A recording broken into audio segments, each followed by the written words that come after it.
Hello, welcome in, everybody.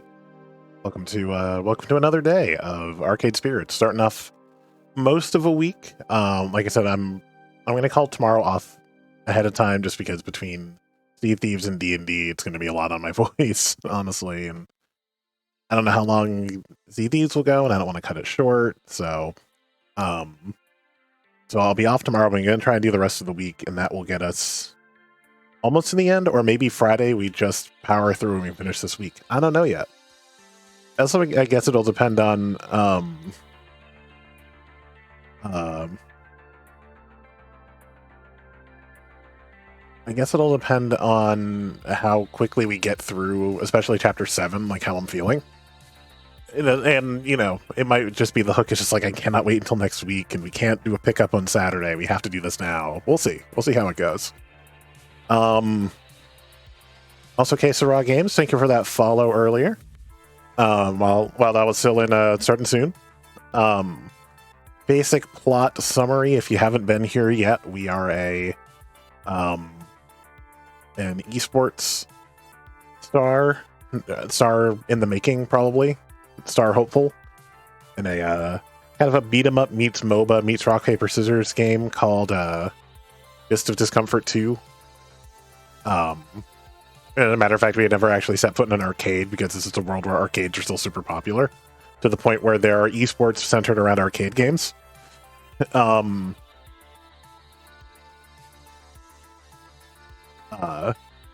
we found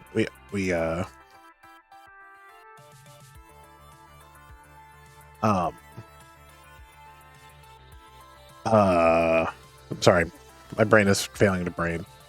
We found a team thanks to Iris, the AI from the last game, which turns out now is actually like pirated software. Like, it's not technically legal because it's actually an AI. Like, it's a full artificial intelligence, not just the idea of an artificial intelligence is a real full sentient intelligence.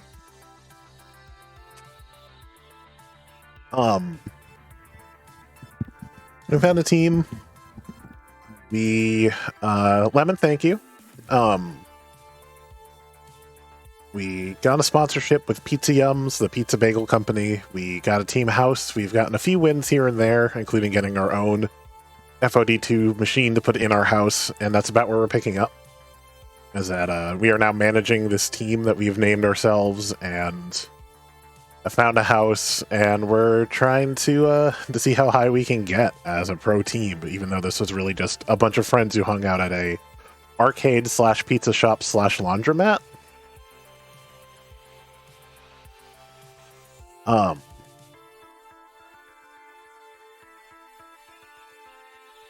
So yeah, let's get into it, because my weekend was very boring and I don't have a lot to talk about on that front. It's like a Target run and laundry were about the highlights of my weekend, so I don't have a whole lot to talk about. And matter of fact, this song is starting to wind down, so it's the perfect time to switch over to here. Cookie too? Oh yes, I did also bake cookies. I did bake raspberry thumbprint cookies. I don't have my captions up. Dang it. Hold on. I'm going to open the wrong thing first. I'm going to close it. And I'm going to open the right thing, so that now I have captions over my head. There we go. I feel like in comparison, they're not as important in this because I'm reading things that are already written, but looked amazing. They are pretty tasty, I will say. They are not the prettiest cookies I've ever made, just because the dough was just very like soft and very warm, because it was like room temp butter, room temp egg yolk. Don't put it in the fridge to cool for a while before you start. Just start shaping them warm. So they're very uneven, but they taste amazing, and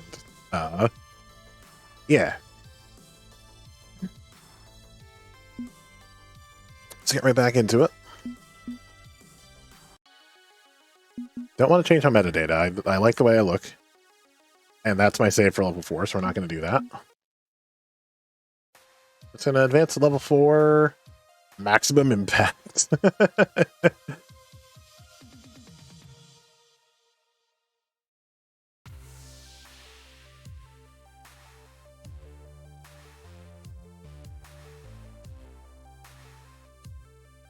What's up, everybody? It's your boy Punchy78 here with Fight Shack News. All the fighting that's fit to post. The Pro Tour is heating up, with contenders eager to scoop up precious qualification points to claim a place at the main event. With the Pizza Yums Invitational happening at this year's Max, the stage is set for a bagel-powered, high-profile tournament. So we're going to Max again. We're going to Max East. Also means we're East Coast, whatever city this is. Yeah, also take showers if you're going to a con. Also, don't go to cons until the COVID stuff is fucking taken care of. Matter of fact, really stop holding cons, but stop going to cons until the COVID stuff is taken care of.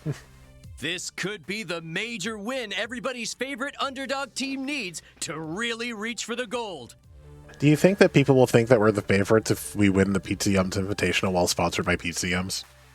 But fighting in local arcades is nothing compared to the big stage at Max. Can they see this through?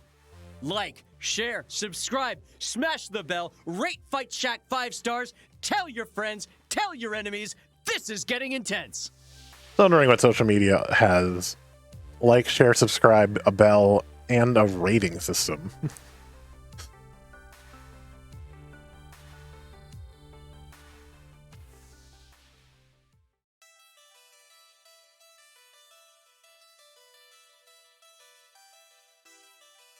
Alright. It is the distant future year 20, and I am on a roll. I've won every major challenge put before me, overcome every setback, and today I'm going to utterly destroy the next obstacle in my path. And now I'm at the Pizza Yums Invitational. If we win this, we curry favor with our sponsor and rack up some very critical Pro Tour points. It's time to be serious. And while most of the time I can keep that vibe rolling, today, well, adjust my mic just a little bit. There we go. Actually, even a little closer. Okay. I'm pretty far outside my comfort zone, which is going to make matters difficult. Oh no, we're West Coast, I guess. Because we're at Max East and we're going 2,408 miles away from my comfort zone. Okay, now I'm confused because it said Max East in the Punchy update. Now it says Max Prime. Whoops. And I totally skipped that line. I'm sorry. Help me get a history so we can read it. Instead of my comfy and chaotic East Coast City homestead, I've flown out to the West Coast to a rainy gem of the Pacific Northwest to Max Prime. So we're in Seattle, basically. What's Max Prime, you may ask? Because I had to ask myself, looking like a total newbie in the process. Also, at least PAX is not called Prime anymore. It's just West. Well, in a word, it's crowded. Oh, the hot dogs are back.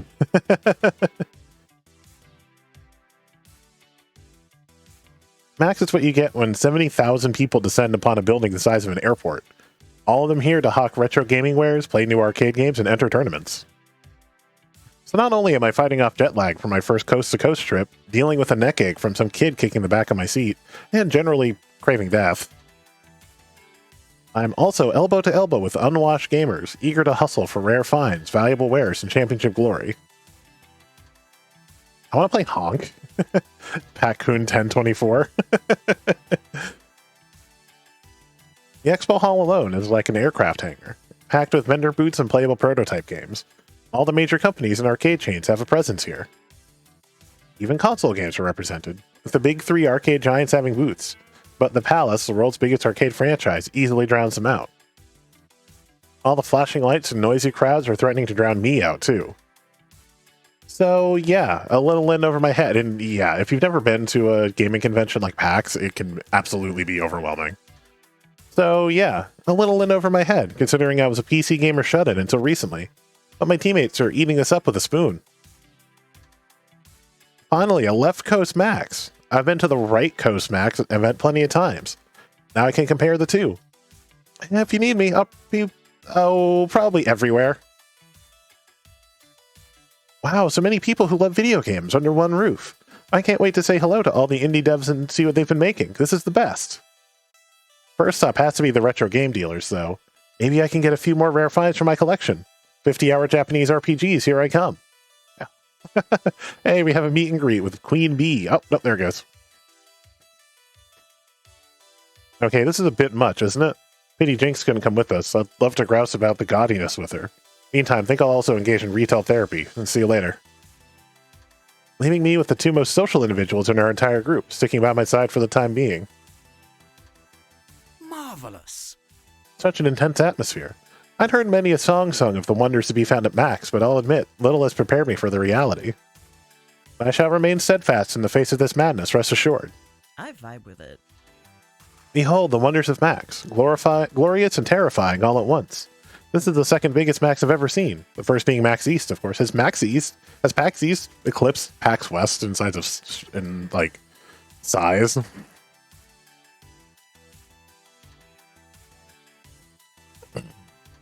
Luckily, I won't have to fight the crowds too much. Since I'm casting the matches for the Invitational, I've got a special VIP badge. I can come and go when I please.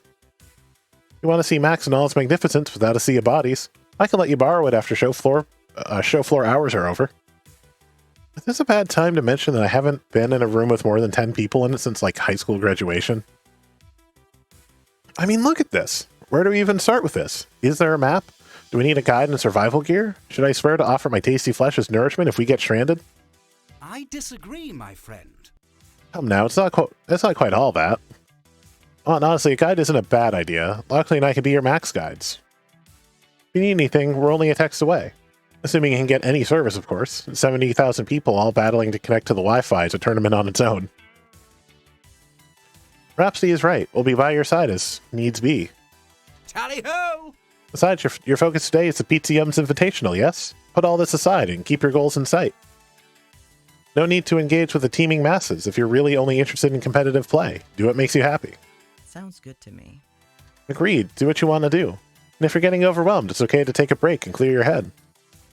Remember that there is an outside. It does exist. One last piece of advice from your guide. Don't forget to have some fun while you're here. There's so much more to do than the tournament. Right, tournament. Focus on the tournament. Okay, I'm ready. I'm ready to do this. This is my time. This is my hour. I can do this. It's just another tournament.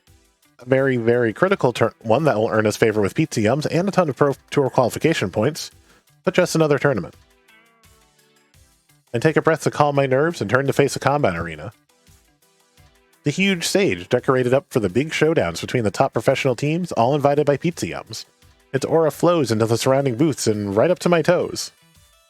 Soon I'll be taking on challengers there, so why not get the lay of the land? It's good to know what I'm getting myself into. Using various hand motions and signals, I'll let Rhapsody and Loxley know I'm going to wander toward the stage to check it out. They nod in approval, and I try not to get lost on the jaunt over to the stage. I approach the impressive stage, and... Wait, why is there press gathering by the stage seating area? The actual tournament doesn't start for another hour. Oh, got it. Cool. Which is why Pizza Yums is proud to announce a brand new sponsorship of Team Play to Win. Of course, they took our sponsor for some reason. What?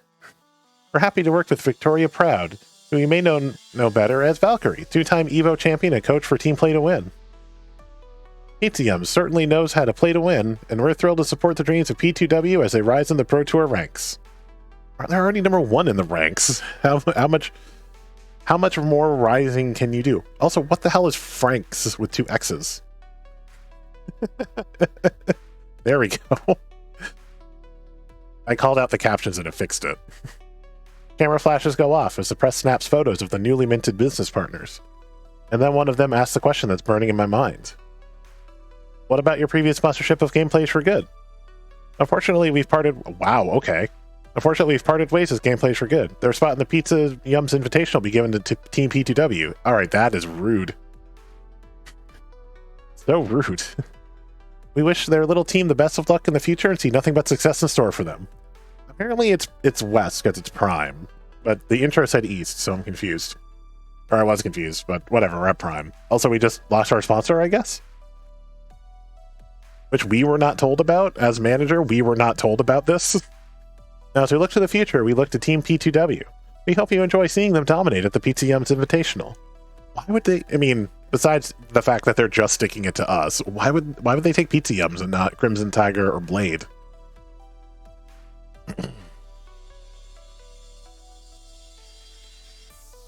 As a crowd of journalists disperses, I march right on up to confront my former sponsor. Oh, intense identity situation. You can't just drop us. We have a contractor. I'm disappointed, to say the least. I'm going to say you can't drop us because we have a contract. Excuse me, but we had a contract with Pizza Yums. You can't just dump us without 2 weeks' notice or something like that, right? Actually, there's an exception clause if we feel you aren't representing our brand well. We've done everything you've asked of us. Yes, but you haven't grown, haven't signed new players, won us any money, or anything indicating you're big enough to justify the investment. But on the plus side, we've already paid for your trip to Max. Enjoy your hotel room and the convention at your leisure. Plenty of fun to be had even if you can't play in the tournament, right? You'll excuse me, I've got other business to attend to. Yes, this is just a low blow from Play to Win, because they're scum. Or at least, at least Valkyrie scum. Despite my former sponsor slinking off, the one who really backstabbed me stands your ground. We lock eyes as she takes a step towards me. Victoria Proud, back-to-back EVO champion known as Valkyrie, owner of Team P2W, most powerful woman in the industry, is almost gentle in her expression. Could that be sympathy? Defeat is never easy, I know. But in reality, this is me doing you a favor. I know it's hard to see right now, but that's the truth of it. Excuse me? You're way in over your head, and you don't even realize it. I've been grinding the pro gaming scene all my life, from the original Street Fighter through to Fist of Discomfort 1 and 2.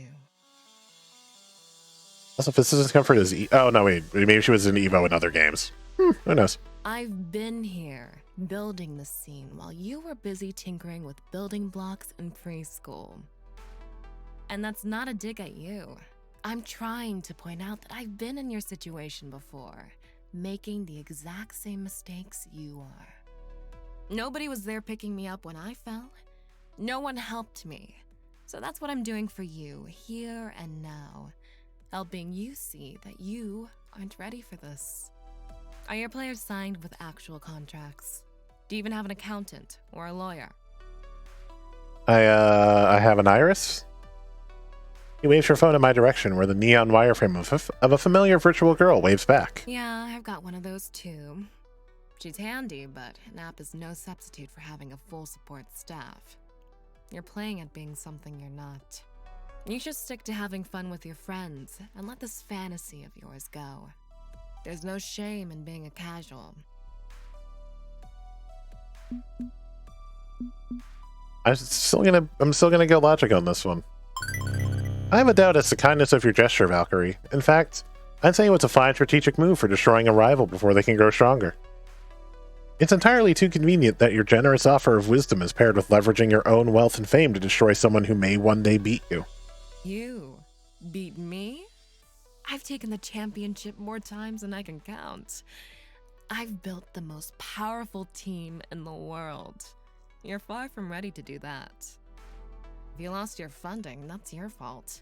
If I hadn't done it, someone else would have. Learn the lesson and move on. And she walks away, as I'm no longer even the tiniest of concerns to her. Just another tryhard for her to dismiss. Iris, what's my schedule like for the next hour? All clear, ma'am. Good.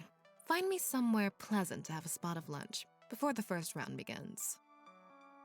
Leaving me with all of Max before me and no actual reason for me to be here anymore. With the impromptu press conference of doom over, I listlessly wander back toward my friends. Once we join up again, I quickly reiterate what went down. Oof. That's rough. Not like we needed another reason to dislike P2W, they're really hitting us where it hurts. But on the bright side, the shipments of pizza bagels to headquarters will end. I'm not sure the bright side is all that bright, Rhapsody. Once we get home, we still have rent to pay and team salaries. If we can't pay, we'll lose the apartments. Some of us will have to find new jobs. Now, we're in too deep. We need a new sponsor to keep the ball rolling. No way around it. Well, where can we find a last-minute sponsor? I don't know. I do know something, or someone, rather, I can turn to. I pull out my phone. Iris, what do you got for me? Beep, beep. I've already started searching. It could take a few days, though. Right now, the news feeds are choked with news of P2W signing with Pizza Yums. We may need to wait for that story to cool off to find someone interested in us. We're, literally yesterday's news at this point. I mean, I'm not sitting around waiting. I'm the coach, the responsible cat herder. I gotta get on top of this as soon as I can. I should probably head back to the hotel and do some serious research. Not like there's any reason for me to stick around here anymore. Indeed, you could do that. Or you could take a break from being a manager and let your friends help you out instead. Rhapsody and I can solve this problem. Can we see Queen Bee? I have a feeling we'll probably see Queen Bee by the end of this chapter, since they're pretty obviously advertising it over our heads. What? No, it's okay. This is my job. You don't have to... I insist. I'm your sword arm, yes? My liege must rest and recuperate, while I tirelessly fight this battle. Besides, I have hidden talents which may apply. Making contacts, networking, wheeling and dealing. I have experience in such matters. Chatting up possible new sponsors for us will be child's play. Yeah. Loxley is right. I might have a few leads myself. It helps to know the right people, and I can track them down in between casting matches. Leave this to us, Mr. Wolf. You and the rest of Gamedays For Good go have fun. You've done plenty for us already. Let us return the favor. When I first arrived at Good Clean Fun, I lamented having all these chores and duties, but now, handing them off feels weird. Feels like I'm admitting defeat, like I failed. But if someone else is offering to pick up the burden, well, maybe I should take them up on that. There's no shame in it, right? I guess it could work, but are you sure? I don't mind, really. It's my job to figure stuff like this out. Honestly, between my allies and Rhapsody's industry connections, we're likely better positioned to do this than you are. Weren't you a complete shut-in before you met us? Come on, man. I wasn't a complete shut-in. I did go down to the corner store to buy more nachos. Sometimes. The pinnacle of diplomatic prowess, that. Shall we? Besides, if we should fail, nothing is lost, yet. You and your Iris simply resume your efforts after this weekend's festivities. You've earned a break. If you overwork yourself, you burn out. We've all seen you putting in the overtime getting everything together for us. So let Loxley and me take a shot at this, okay? I mean, they're not wrong. I haven't slept well this last month as we moved from practice session to practice session. Online tournament to online tournament. And the times I woke up in the middle of the night in a cold sweat with the images of pixelated smiles burning in my brain, well, those sure didn't help either. Okay, I'll put it in your hands. Excellent. You may rely on us. Meanwhile, we're at Max, the Nexus of Fun and Games, the perfect opportunity to immerse yourself further in arcade culture, yes? Nice. Now's the first time to go out there and experience your first Max. We've got this. So, where on the map is the Steel Battalion room? Because that's where my first stop. If I ever go back to PAX East again, that'll be one of my first stops. Will be going to play that Steel Battalion. This is so much fun. Aimless and directionless, me, an FOD2 junkie and PC gamer, versus a thundering herd of arcade fanatics. This is not a matchup I can counter. I should definitely seek out my friends. I don't mind playing second fiddle to whatever fun they're having. Who do I want to look for first? Fortunately, Iris has a map of the convention center loaded up and ready, complete with handy icons representing each of them. Alright, so we got Rhapsody's in the indie arcade. We can go tell Punchy78 about what happened. We can go call Jinx in the parking lot, or hang out with Domino and Grace.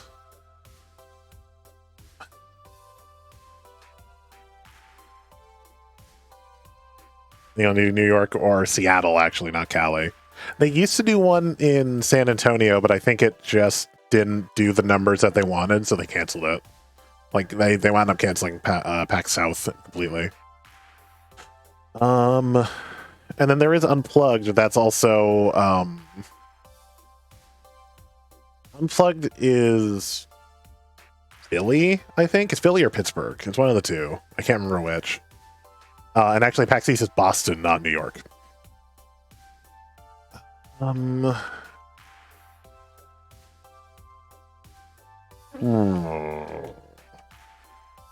feel like I don't need to complain to the press, really. Let's start with Domino and Grace. It takes some poking around through the crowd, but eventually I locate Domino and Grace in a maze of game vendors. Booths range from makeshift table and crate arrangements right on up to glossy and slick storefronts. They all have one thing in common. Games. Games and games. Games with games, games and games, and games. Woohoo! Oh, they have a dinosaur peak. That's so rare. Oh, but $4,000 is a bit steep for it. Whoa, whoa. A bit steep? For an 8-bit video game cartridge? Oh, yes. The empty box alone can go for $1,000. I'm trying to think of what Dino Peak's equivalent would be. Maybe that Flintstones game? I know there's a Flintstones game that goes for a ridiculous amount of money. I lack the words to adequately express the nightmare horror of this scenario. Hey. Ah, Mr. Wolf, come to engage in retail therapy with us? We're purchasing tokens of nerd culture so that we may signify our identification with 30-year-old technology trends. It's not really that cynical, I promise. I just love finding these rare artifacts of the game generations that came before me. We can really learn a lot from the past, you know? Agreed. I've got an MS-DOS collection the size of... Well, the games were tiny back then, but relatively speaking, the size of a truck. We could use a truck right about now, actually. He holds up a pair of plastic bags, each straining mightily from the weight of rectangular plastic wedges within them. Today, as we go on a grand safari through the jungles of retro gaming, I'm Grace's Beast of Burden.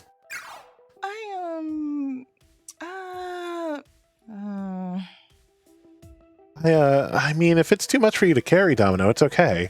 I don't mind taking a bag or two, it's really no bother.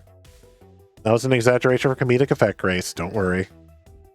Oh, okay, I mean, I'm just saying, I didn't mean to burden you or anything. It's fine, we cool. My arms may stretch a few inches by the end of the day, but hey, gravity is a harsh mistress. I'm stumbling over my own words. Seems Domino's love for cynical wordplay is going right over Grace's head. No surprise there.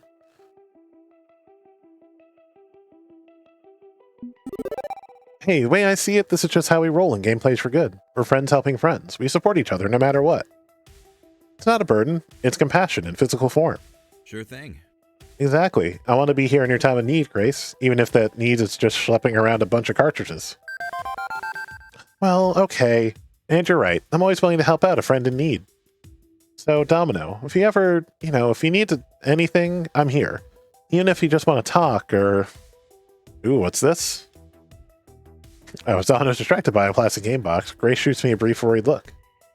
I spent some time with Domino, and she's not wrong to be worried, but he's maintaining his mask of cheer in public. Not much to be done about it right now. Whoa. Nice. Silent Hill HD collection and only $5. I thought I heard that wasn't great. I think I do own it. I think I've heard that Silent Hill HD collection wasn't great. It was like not great ports. Silent Hill HD collection and only $5. Why yes, I think I will spend my hard-earned coin of the realm on that one. I've always loved the idea of a horror game where the only real monsters are the ones you brought in with you. What? Oh, here we go. Yep. Oh, don't buy that version. The HD remaster is really awful. I was gonna say I remember like a friend was selling it, or like a coworker was selling it because she broke up with her boyfriend. Her boyfriend like left it behind. And then I heard after that like it's actually terrible, but I think she sold it to me for a song, so I wasn't like super out or anything. The HD remaster is really awful. You want to play those games? We should get the originals. Can't afford the originals. I mean, if I had that kind of money, I'd be grabbing Earthbound instead. Now, what a colorful, happy game. Not by the end. And this is also true, though. I know, it's got death cults, police brutality, and the final boss is a surreal manifestation of violation and agony. Isn't it great? That's just a theory.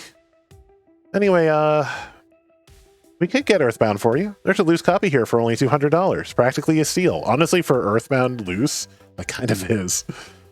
The cost was way higher in 2000, when people were investing in retro games rather than simply enjoying them. We're still in the middle of investing in games. In fact, the people who do the grading for video games, who like take sealed copies and then put a giant inflatable, like inflated price, yeah, they're facing a lawsuit now for artificially inflating the market.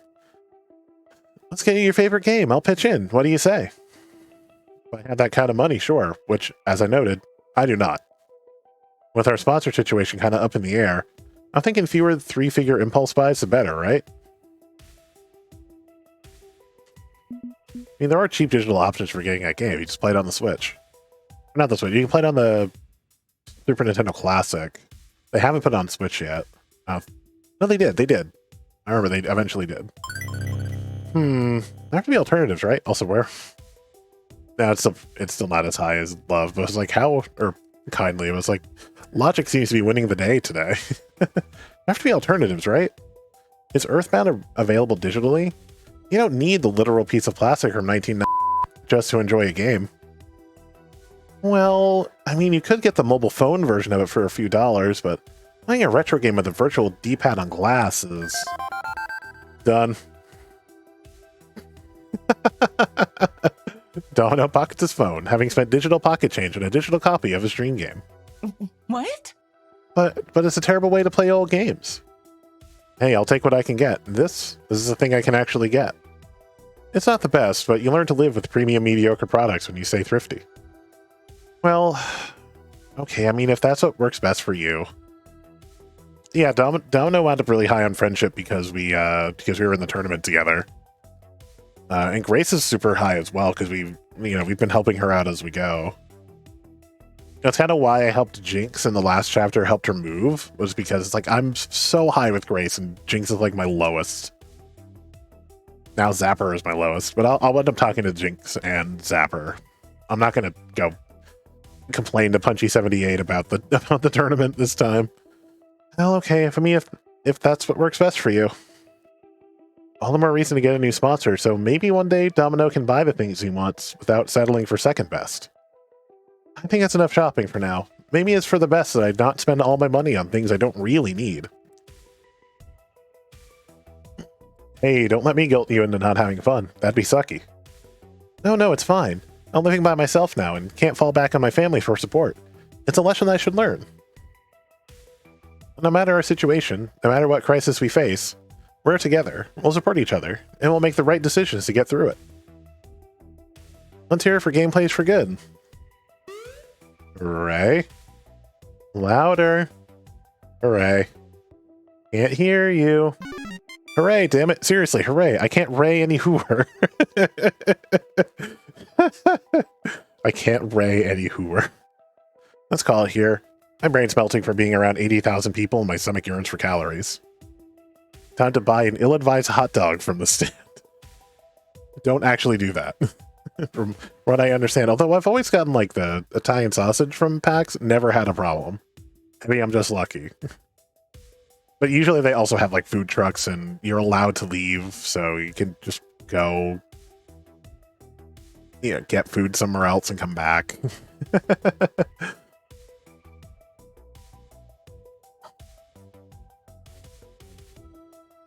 Playing with things on my desk because my mouse doesn't want to stay where I want to leave it. There we go. Now where should I go? Since I'm not a fan of military shooters, but fine. Find Zapper playing the latest light gunslinging action game on offer from a major publisher. He's playing Guns Akimbo as usual. Cabinet is decorated in camouflage and netting with sandbags and ammo boxes on the floor around it as stage props. On screen, she mows down waves of terrorists round after round.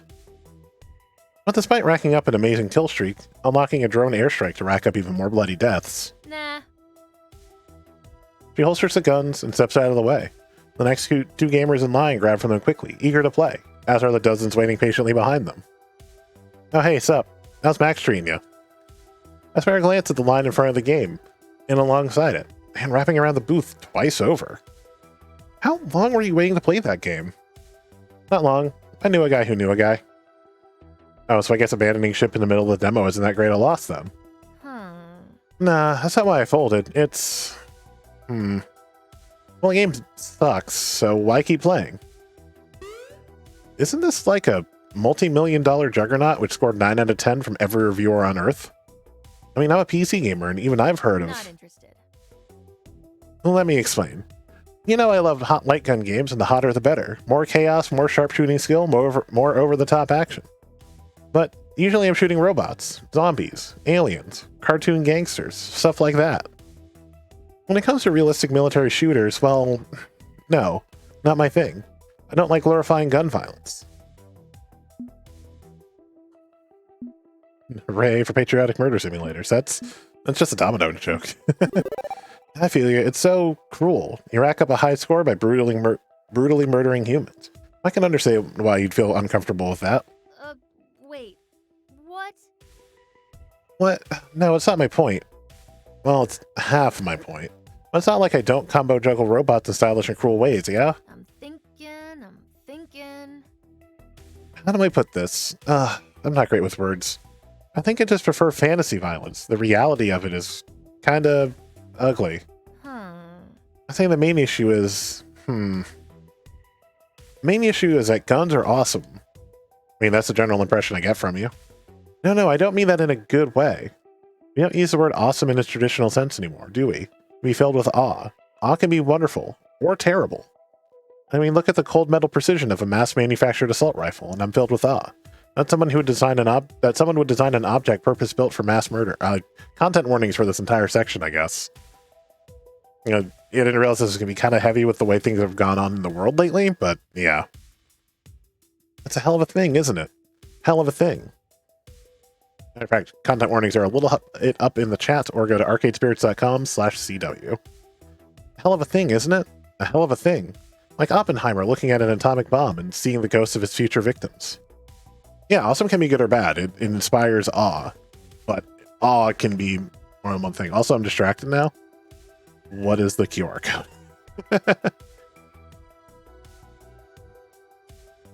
Is that a scannable QR code? It is. Stop. Come on.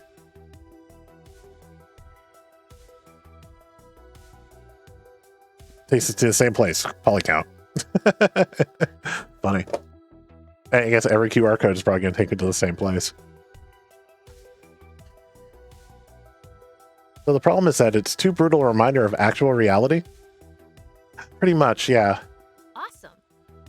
Now, give me a laser pistol, give me robots, give me 2 bottomless Hollywood pistols and a million mooks of style on. Give me something awesome. Something that's so over the top and down the other side and up the side of the next hill, then I can relax and sink into the fantasy. Aw, yeah. You do that and we're good. We can have some fun with violence without feeling like we're advocating murder. We can chill the hell out and blast some baddies.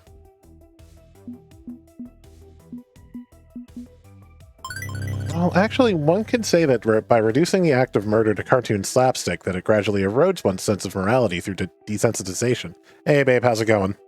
Not interested. Okay, now you're seriously overthinking it. That's like Loxley levels of overthinking it. I'll grant you it's not a hard and fast rule, and there are some games clearly trying to have their cake and eat it too regarding violence.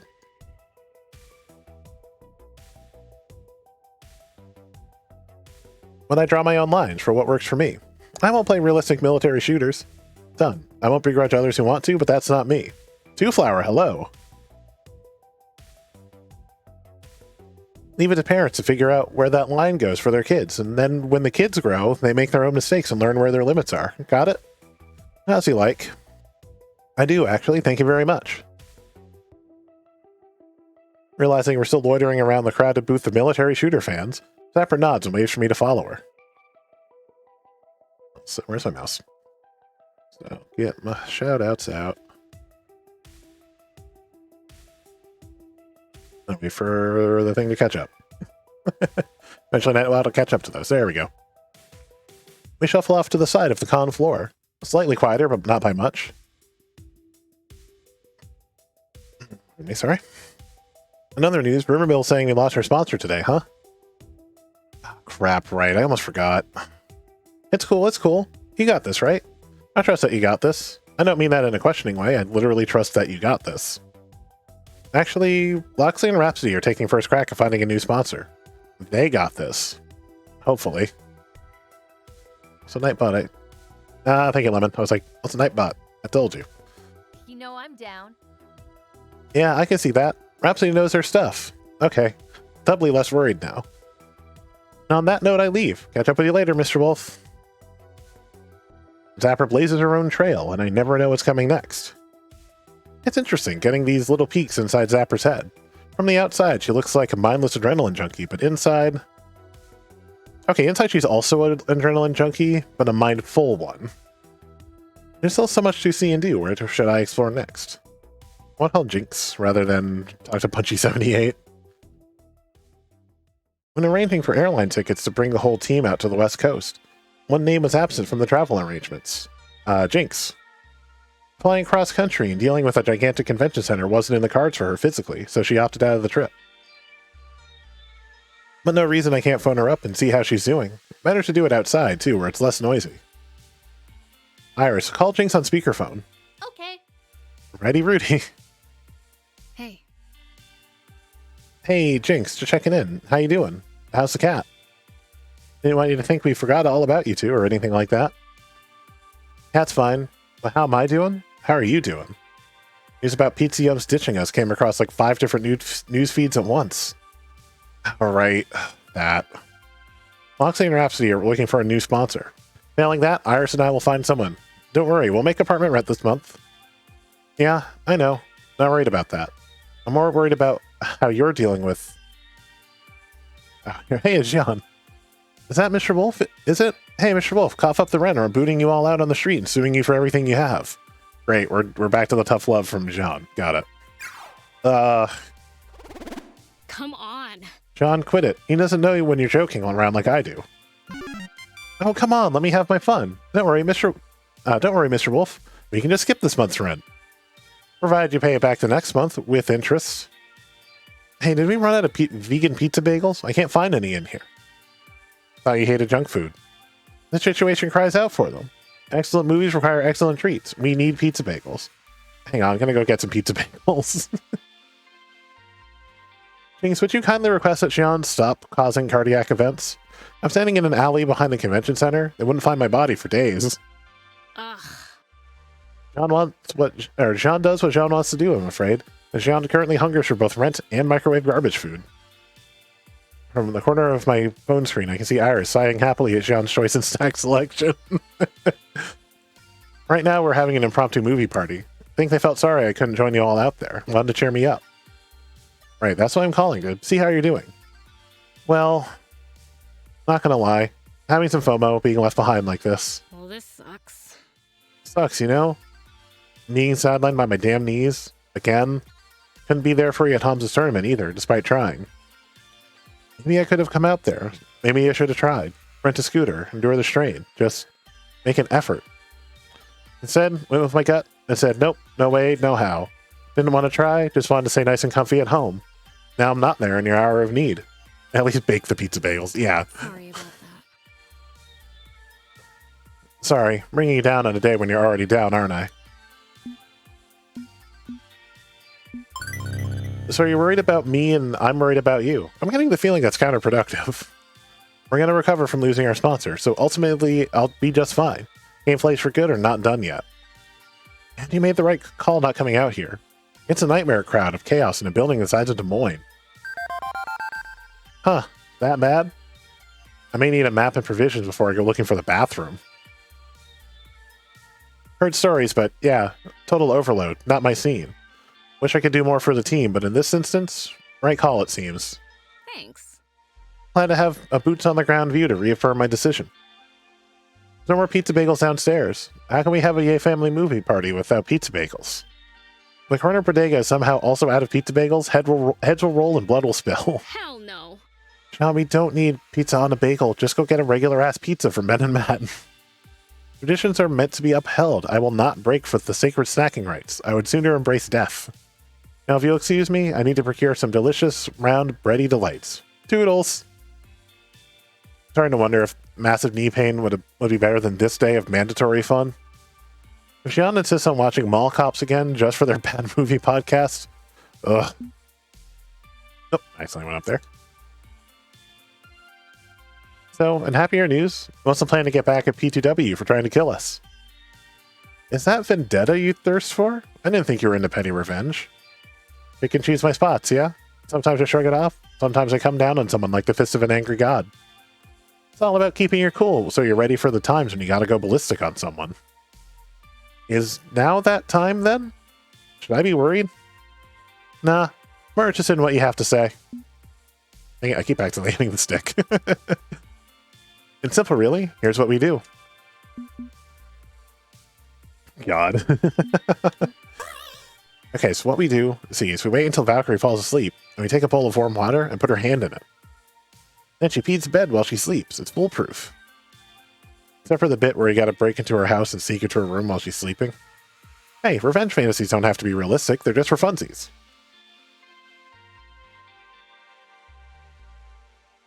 Me, I'm more interested in actual, factual revenge. But whatever, we can duck on her by winning the Pro Tour. That'll do. Got it, you can count on me to do a revenge.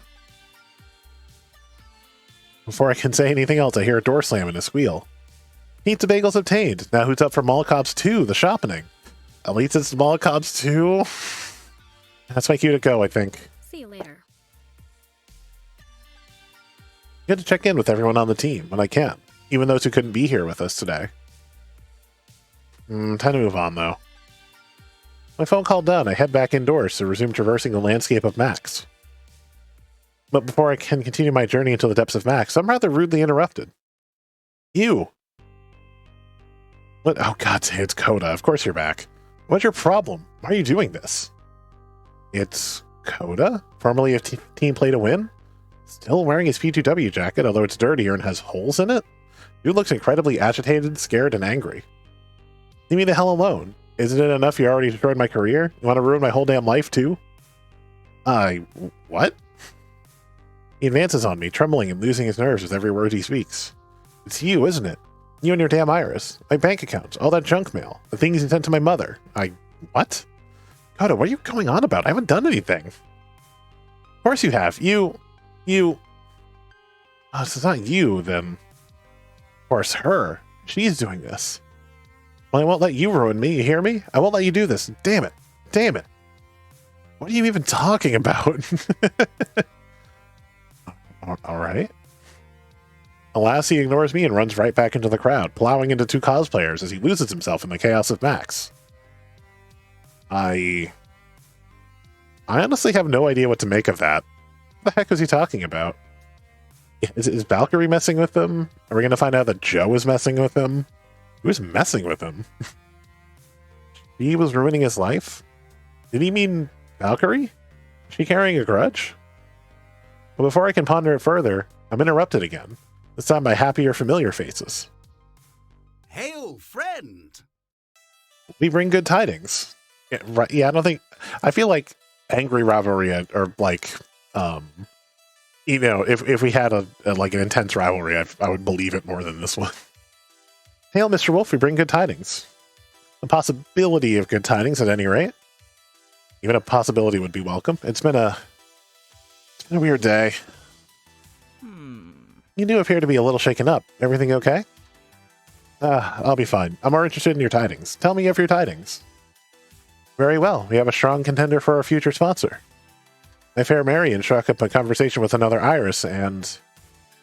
Hold up. You named your Iris Maid Marion? Seriously, dude?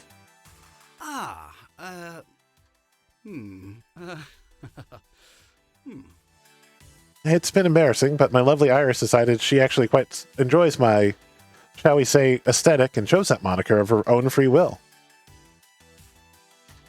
I was literally thinking, I miss from the last game, Iris is like changing depending on the personality of their chosen person.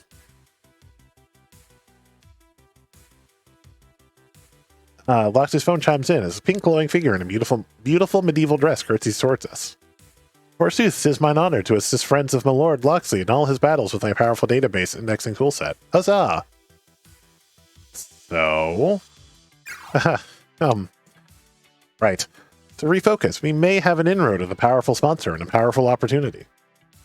I still need to have a few more conversations and smooth some things over. Nice. But either way, we'll have our results by the end of the day. That's all great and everything, but I think I have one small question. Whom exactly are you chatting with? Nah.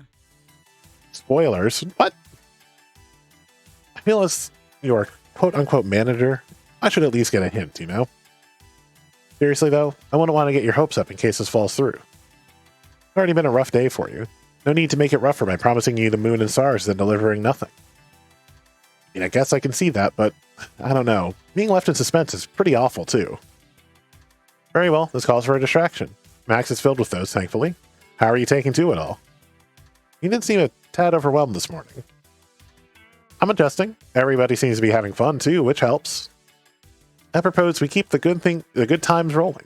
If you like, you can accompany me to lunch, and perhaps accompany me as I obtain a certain arcade relic. Oh gosh, okay. No link shaming. Subtle glance from him confirms my suspicion that this is related to that creepy brain-bending game, Polybius. He didn't want me getting involved, but I suppose I'm involved enough to the point where he'd rather include me than shut me out. Lunch is... Oh, vibrating. Hold that thought. My pants are vibrating. Rhapsody takes out their phone and quickly scrolls through what seems like a long chat thread. What I was going to say was, lunch is always a welcome and delicious idea. However, I just found out that I need to make my way back to the stage for the Pizza Yums Invitational. Casting the first match. You mean the match we were supposed to be playing in? Yeah. Yeah, that's right. But now it's P2W against some other small team. There is one other caveat. I'm not sure I need another surprise added onto this whole ordeal. I need a second caster too. I could do it with some rando, or Mr. Wolf could be my color commentator. I can announce P2W's match, or you could go have lunch with Loxley. Let's weigh in our tantalizing choices for fun and distraction, whatever you decide. And information. Both are interesting options for gathering intel. One on P2W, the other Polybius. Either way, I'll learn something. I'm going with Rhapsody, because that's who I'm going with, let's be honest. Casting. I could give it a try. Might be fun to do it officially rather than me just yelling at my computer screen. And honestly, I just really love Rhapsody's sonorous voice. I never want them to stop talking. It makes me melt. Do you think I'll enjoy? Yes, please. Let's cast this thing, Rhapsody. I want to give it a shot. And while we're at it, we might glean some information about our rival's tactics. Always looking for that advantage, aren't we, Mr. Wolf? What can I say? Even if we aren't playing, I won't stop trying to get better. And I might have a bone to pick with P2W. Fare thee well. Not a romance rap, for sure. A respectable choice. Meanwhile, I'll attend to my own affairs. We shall catch up later about my findings. Farewell. How the heck do they have a Polybius machine at max? Someday I'll go through that on my own. I'm probably not going to do every single, path on stream, but I will probably go through and see all the paths. I'll have to do that with the first one, actually. And on my approval to Loxley, well, Rhapsody and I start the walk and talk.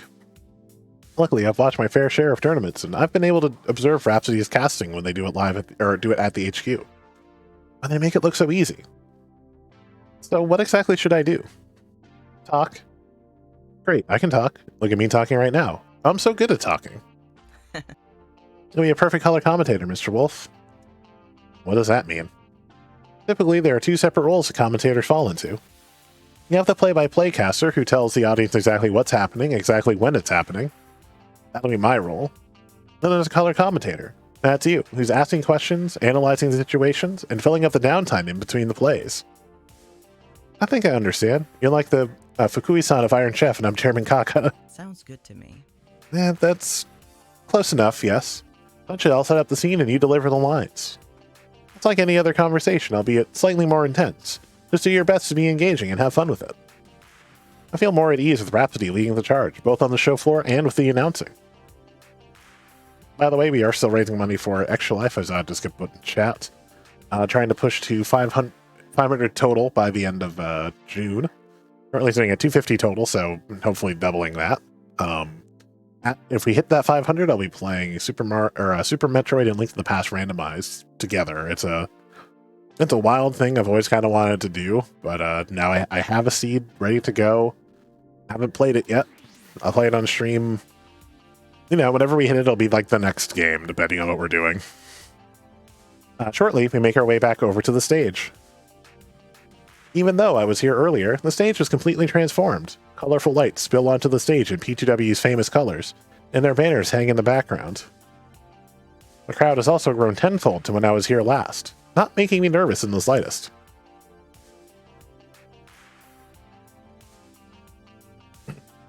We're immediately flagged down by one of the Max enforcers and directed to go into the announcing booth.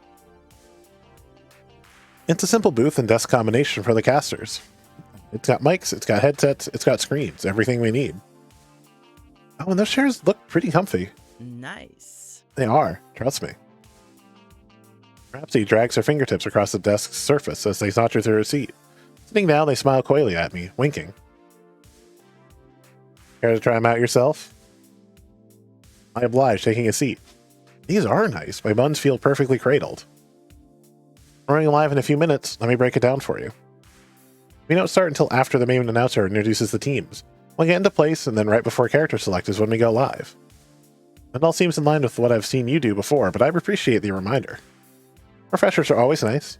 I just wanted to prepare you for everything so you feel confident. By the way, how are you feeling about everything so far? Holding up okay? I thought I knew what I was getting into, but the queasiness in my stomach tells me otherwise. I think I'm gonna vomit, or faint, or both simultaneously. Please make sure you vomit before you pass out. I don't want you aspirating and dying before we start. I felt that way the first time I shoutcasted too. I still feel that way sometimes when I'm going live to stream. Listen. Especially the thing that I don't know how it's gonna do. You know, if it's like, here's a new thing, I don't know if people are gonna like this or not. It's just like, Within 10 minutes, you'll acclimate to it and get in the groove. Get ready, Mr. Wolf, we're on. Put in display of bursting lights and music, the main announcer takes the stage and introduces Divine and Blitz from P2W. No Cup of Joe this match? Luckily, the cameras aren't on us yet, so I have plenty of time to scowl their way. As they make their places on the cab. Boy, I lost myself in that sentence for some reason. The announcer welcomes their opponent. The announcer welcomes their opponent. It's Team Rash.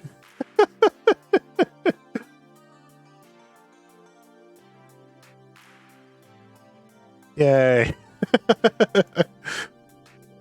Rash, really? They're a no-name team that's barely on the top 500 leaderboards.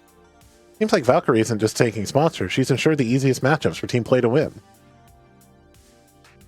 Everyone's in position, and before I realize it, the main announcer's pointing at us. Hello to all you FOD fans out there. We have an exciting match for you all today. The famous, for better or worse, Play to Win has managed a last-minute entry into this tournament. Subtle.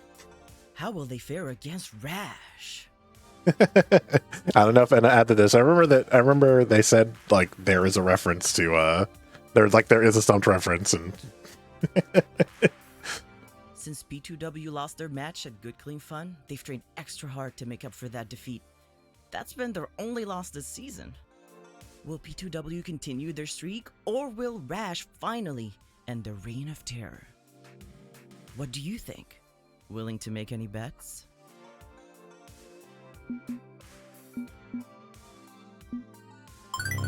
Rash is just Rash is itching to win. You can see it on their faces. I wouldn't overlook them quite yet. I've seen teams pull some wild moves and up against a powerhouse. I see your point. It's a good point, Mr. Wolf. When no one thinks you're going to win, you've got nothing to lose. Exactly. Rash should be free to play off meta to throw off P2W. Might be enough to give them the upper hand. We'll have to watch and see how they handle it. And finally, we're at character select. Predictably, Divine has chosen Akari, who's her strongest character. I would say that Divine and Akari both have fiery personalities, so it makes sense for her to meld perfectly with Akari's moveset.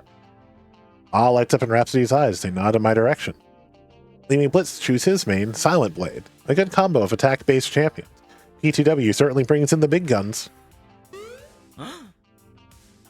What's this? Rash is having a quick huddle by the cat. Maybe a switch in tactics? Okay, they face the cabinet again in agreement, and they've both selected Sensei? Double control? It's not unheard of to select the same character. Sure, you're bringing in a powerful defense, but left with an extremely weak attack. It'll be very interesting to see how Rash plans to thwart P2W's assault. There's a quick pause from the transition of character selection to the character spawning on the map. Rhapsody takes advantage of the break to remove their headset. I follow suit. Rhapsody leans in close, their voice hushed, their breath tickling my ear. Loving that passion. You're amazing, so naturally talented at this. Oh, well, I've learned from the best. I'd love to do more shoutcasting with you. What do you say? Well, before I can answer them, they slip their headset back on and it's go time. Let's duel. The game starts and the cheers snap me back to the match. Rhapsody and I play off each other perfectly. We keep up the tempo of the banter and we're both having a great time. Things are going as expected for most of the match. As Team P2W is the powerhouse in this matchup, Rash is getting trampled on. That is until Rash does something even I couldn't have predicted. Currently, both Sensei's ultimates are built up. Rash has been holding on to them, clutching hard, very unusual. P2W is advancing. Rash decides to face them head on. They're closing in. What? A double ultimate? P2W is forced to retreat. They can't keep up. I didn't expect this to work. Rash going double Sensei has completely negated P2W's onslaught. P2W's attacks are barely getting through. Rash was in perfect unison. Pulling that off looks like a lot easier than it actually is. That was amazing. If Rash can keep this up, they might be able to push back P2W to their dojo. Imagine that. P2W is struggling against the double ultimate. They're overwhelmed by Sensei's ninjas. P2W isn't careful, they'll be covered in hives due to Rash's power. Mr. Wolf's puns, however grown-worthy, are spot on. Rash definitely has the upper hand, but they need to watch out for P2W specials. Akari and Silent Blade can quickly overpower Sensei if they work together. P2W is switching their attention to building ultimates. Now Blitz pops a boost scroll to build even faster. If P2W manages to execute a perfect combo of ultimates like Rash just did, it would spell victory for them. Even though Rash has poured their heart and soul into this fight, it's only a matter of time before P2W finds a way to outmaneuver this strat. I've tried this approach in the past. Sure, it takes your opponents completely off guard, but if Rash can't combat P2W's upcoming ultimates... It's a viable tactic. Mr. Wolf must be a fortune teller because that's precisely what they're doing. Divine and Blitz are positioning themselves up for their ultimates. Blitz dives in first. Use a singular strike to remove the minions in his path. The Senseis move up to block the attacks, but that's exactly what Blitz wants. A perfect prediction. Blitz unleashes Multi-Slash, tearing apart both of Rash's champions. Divine follows up with Flame Strike, clearing the lane. I can't believe it, the path is empty. There's nothing stopping P2W's way. Rash isn't going to have enough time to make up this last ground. This match is as good as over. Don't call it over yet, Mr. Wolf. If Rash can pull a miracle item from the store right now... The only scroll that could save them is Heavenly Strike, and by the looks of it, Rash hasn't farmed enough minions to afford it. It doesn't look good. Those combos! Is it even possible? P2W continues the onslaught, destroying everything in sight. Minions are falling like flies. They penetrated the dojo doors. And that's GG. Match is over. P2W decimates the dojo, and all Rash can do is watch. The devastation. Both Rhapsody and I take a long exhale as the words "Game Over" appear on multiple screens. The crowd is eating up the excitement, shouting and clapping and cheering and jeering. In the show of sportsmanship, the teams exchange handshakes, but P2W takes this moment to bask in the glory. That was amazing. What an intense match, Mr. Wolf. Rash gave it their all and almost caused an upset. Got to give them mad respect for trying something out of the box there. But P2W saved themselves with their quick thinking and adaptability. That's true. Not all the teams we've seen can come close to that skill. Here's hoping the next matches are just as exciting. Hope everyone watching at home enjoyed that as much as we did. We'll take a quick break and see you afterward from Pizza Yums. Good try, Rash. Rhapsody sighs audibly, collapsing in their chair. They're obviously winded from the match, but I also can sense a fighting aura coming off of them. That was so hype. I'm still shaking from it. Look at my hands. Rhapsody's hands are indeed shaking. They really get into these matches. I've listened to Rhapsody's casting in the past, but I couldn't fully appreciate it until I was sitting next to them. They completely transformed when casting. It's hard to ignore their boundless energy. Even I was invigorated, feeding off of it. Eventually, Rhapsody stands up, lifting their hands above their head in a big stretch. The FOD tournament organizers messaged me during the match, and they found me another caster for the rest of the event. You're free to go and enjoy the rest of your max. I promise I'll try not to have you work anymore on this trip. What if I want to stay and keep doing this all day? Rhapsody, this was hardly work. It was just a conversation, although slightly more intense.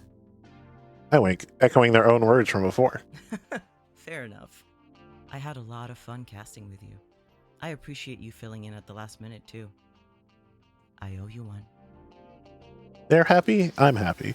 It was a fun little excursion into Rhapsody's world, all told. You owe me nothing, except to just keep up being your fantastic self. Right. Well, I've still got a couple more matches to cast today. You should see if anyone else from Gamedays For Good can join you for some max shenanigans. Once Loxley and I have heard more from our potential sponsor, I'll come find you. Great plan. I wave to Rhapsody, leaving them to prepare for the upcoming matches and mingle with the other shoutcasters. Meanwhile, I should go find something to occupy my time until we know more about our sponsors.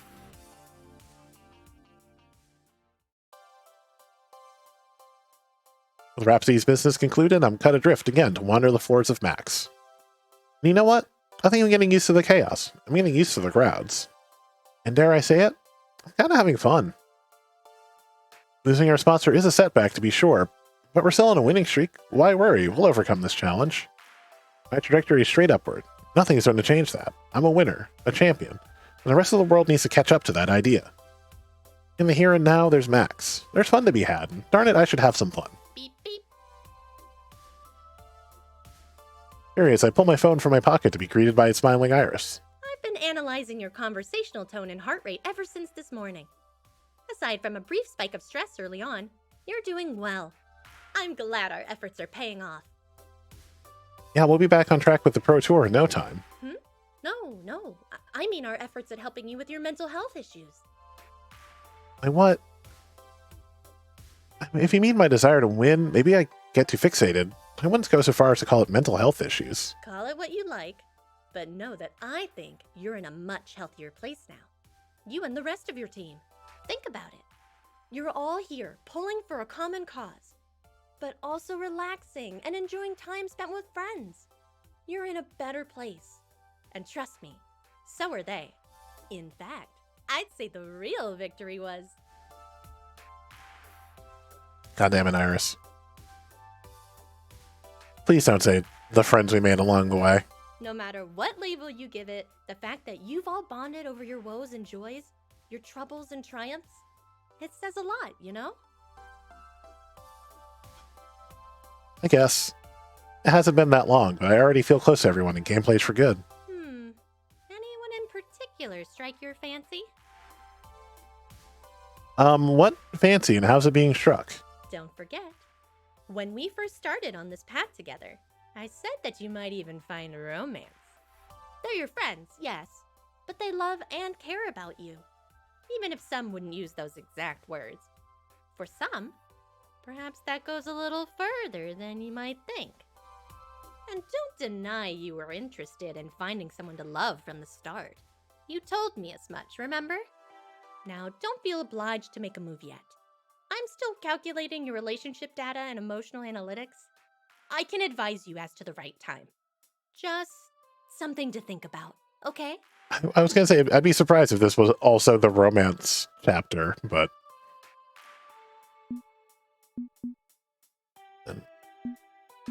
I do like that there is a split here of, nah, I don't want to do romance, or... It's funny you should bring it up, actually. Now that I think about it, there is someone who I'd love to spend more time with.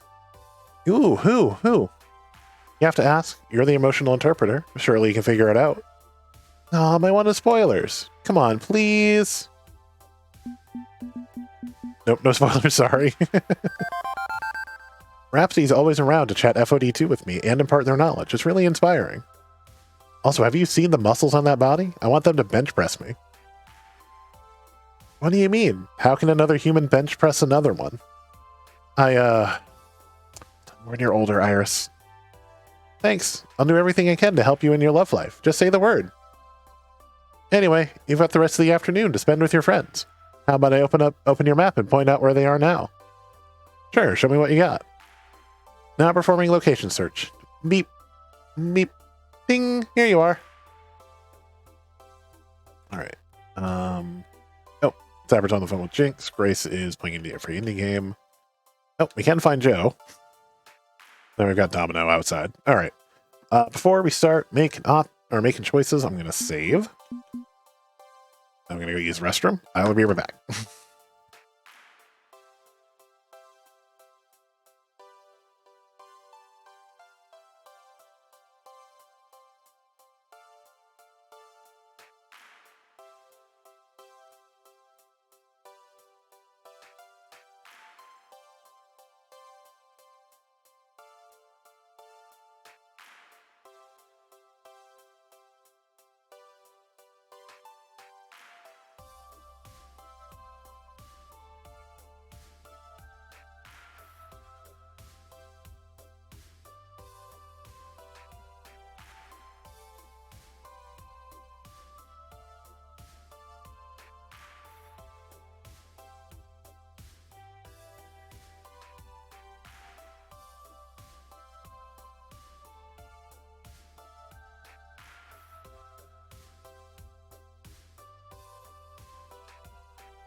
Sorry about that. Sorry about that little break. Let's talk to Cup of Joe first. Why is Cup of Joe at the Palace booth? I figured she would be around at Max since P2W are participating in the tournament install our sponsor, but at the Palace? Shouldn't she be with her team? And as if reading my thoughts, Iris chimes in. The main match has just concluded and now they're setting up for finals. P2W easily got through the ranks. Yeah, thanks for that, Iris. Finals don't start for another few hours, so Cup of Joe's probably just enjoying Max. Just like you. I should go make sure that's what's really going on and that Cup of Joe isn't causing anyone any trouble. Iris and I continue our conversation as we walk through the show floor. The Palace, didn't their CEO flee the country after, being outed for fraud and crimes and stuff? Me and Deco Nami? No one knows where he is or what happened to him. The corporation that Deco left behind rebranded from Deco's Palace to merely The Palace. Sadly, they're still going strong and making life more difficult for smaller arcades. I sigh as I approach the overly bright, overly flashy booth. Compared to others, this one is thrice its size. It's huge. This is the Intel booth from this year's PAX East, where it was the length of the entire floor. The Palace spares no expense at Max. It's a maze of ticket games, prize booths, and some more traditional arcade cabinets. They even have an FOD2 cab. And that's exactly where I see Cup of Joe. Cup of Joe is playing alone, and by the looks of it is not having a great time. She appears to be haphazardly going through the motions of the game. Not really paying attention to the game itself or her surroundings. So I take this opportunity to saddle up next to her and press the second player button. The words, "A new teammate has joined," burst onto the scene, and we're brought back to the character select. Huh? Look like you could use a partner. Huh, ain't that the truth? Playing by myself is not as exciting as you'd think. What are you doing here? I thought you and Gamedays For Good got booted from the tournament. No thanks to us. Thought you'd be on your way home by now. No point in sulking at home, and there's so much of Mac to see and experience. Isn't that what you're doing? Enjoying what the Palace has to offer? Cup of Joe mumbles something incomprehensible, ignoring making eye contact with me, and continues to sluggishly push buttons. Something's definitely up with her, or it's that playful spirit I enjoy so much. Before joining P2W, Cup of Joe was all smiles and jokes and we're together. But it feels like ever since that team recruited her, her shining personality's been subdued. It pains me to see Cup of Joe so downtrodden. I can't help but wonder what's going on with her. Hey Joe, everything okay with you? You don't seem like you're having a good time here at the Palace. You can talk to me about it if you like.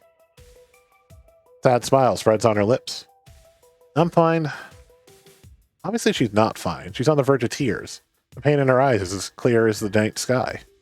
Regardless of that, she keeps playing, pushing the buttons mindlessly, forcing herself to continue the game. Placing a comforting hand on her forearm, I smile kindly at her. Cup of Joe, what are you doing to yourself? What do you think I'm doing? I'm training up for the finals. You can do that anywhere, especially at Max. I've passed 4 separate FOD cabinets walking over here. There's a specific reason why you're here. Cup of Joe sighs heavily, no longer holding anything back from me. I've always trained at the Palace. It's got the toughest competitors. Not in the sense of the most skilled or talented, of course. I can just look to my team for that. The Palace brings forth the worst, most vitriolic people in the community. Heck, they openly support it and even sponsor known bigots. Yet the Palace continues to be the worst. Being great in competitive gaming isn't just about being good at a game. It's about withstanding the abuse. That's absolutely not true. I come to the Palace because without fail, they will always find the vilest fling the vilest words. I just step up to my spot and the berating starts. You know, stuff like, I wish that an untalented hack were the worst of it, but it's not. That's awful. Why put yourself through that? I have to. You don't. You probably don't even hear it when you're up on the stage. People adore you and your team. You've had nothing but good press. Why? My team gets booed. They taunt me. They call for my death. I don't see them not like the rest of them. In this game, you have to be strong. You have to block all that out. You can't falter. You let your mind wander to those insults, you can't focus on the game. You can't focus on your plays. You have to prove yourself, and to everyone around that you are good. Cup of Joe looks down at her, shaking hands, breaking eye contact with me. So I come here, to the Palace. I've already experienced all that and worse, and when it comes time for me to perform in matches that matter, I'm already numb to it all. I'm at a loss for words. Nothing I could say feels appropriate, so I let her continue. It's draining, you know? It would be draining for literally anyone. be constantly berated and yelled at, to be called offensive names, told that you're nothing. Cup of Joe sniffles, bringing her hand to wipe the corner of her eye. You build up this thick skin, and you wear it so proudly, like some shining armor. But deep down, little by little, it whittles at your core. It's heartbreaking. Let the silence remain, each lost in her own thoughts. It's only the flashing game over screen that brings us back. So, Mr. Wolf, don't think trash talking me will get under my skin. It just won't work. Cup of Joe has newly restored energy, seemingly back to her old attitude, smiling and laughing. Maybe our little chat helped get some things off her chest. Little error there, but her words don't fully convince me. Hey, Sean, how's it going? Come on, I dare you to say your worst to me during finals. Double dare you. See if you can break me.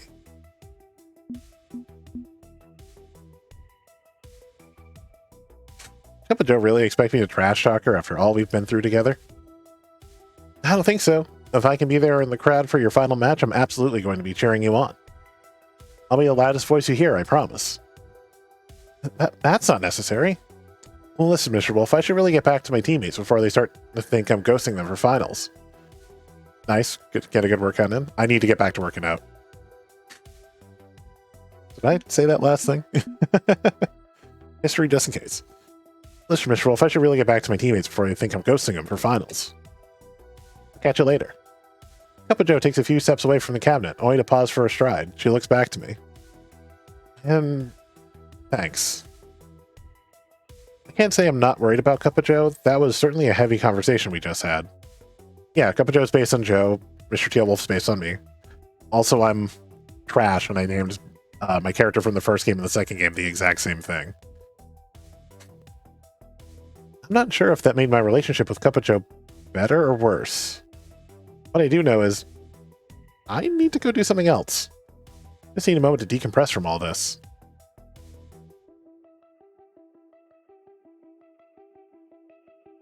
Zapper and Jinx.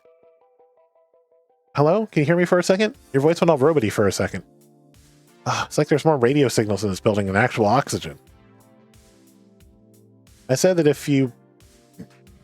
I actually have a filter that would work for this. It's really annoying, though. I said that if you get me a... See if you can... a what? Repeat that last bit? Click. There is a voice mod thing that's specifically bad phone connection. Are you kidding me? Damn it, I swear to God, I am spiking this phone straight into the floor if I get one more drop call. Huh? How long were you standing there? Long enough to wonder if you were gonna straight up smash your phone or not. I mean, I knew I named myself the same thing. It's just like, it's a different character, but I just didn't really do anything to change it in any way. I mean, everyone is like WoW in this game, John. They still stream on Jackface, right?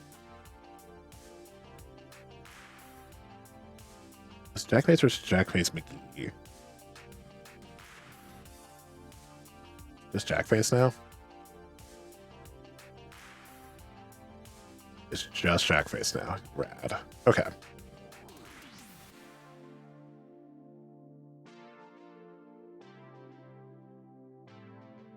Jackface is the character artist for this game. They do wonderful work.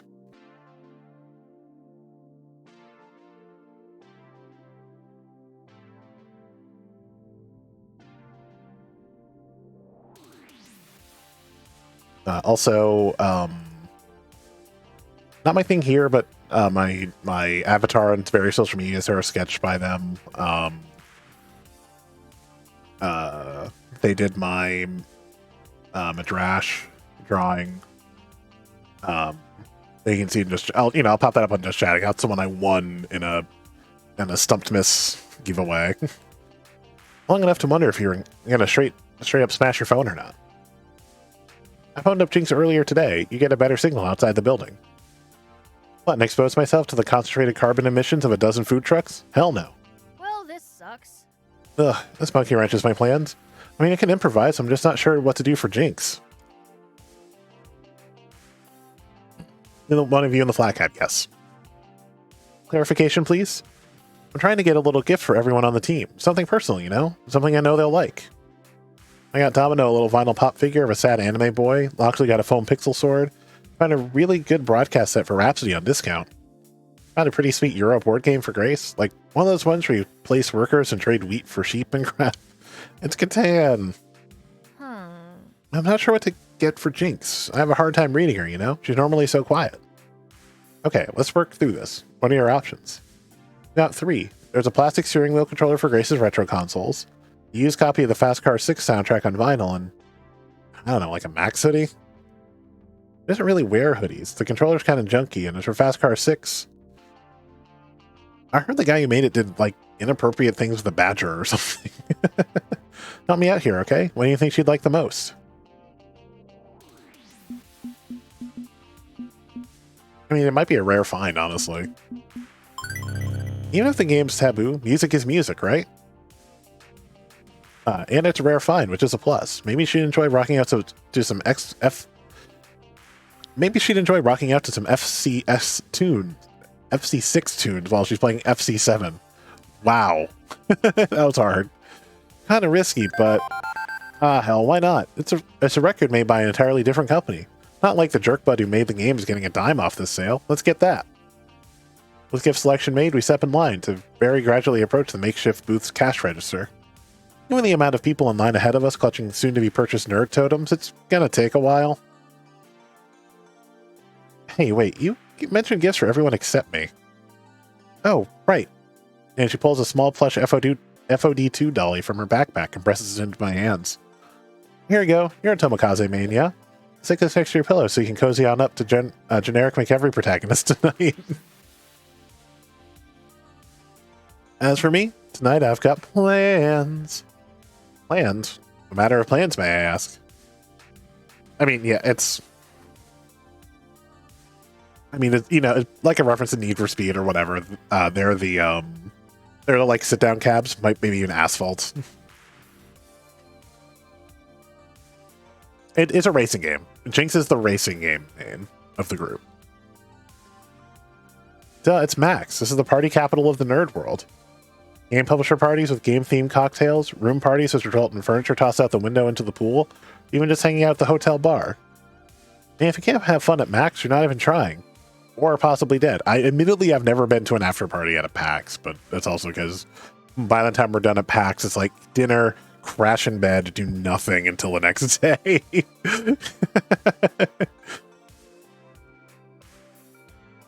I think there was like a panel we thought about seeing last time, but it started at 6:30, and at 6 o'clock we were just like, no. Let's find the booth or get an Uber or something and just go crash.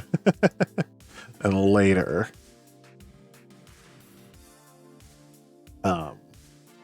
I thought this was an industry trade event, not a party. I mean, I haven't seen any partying yet.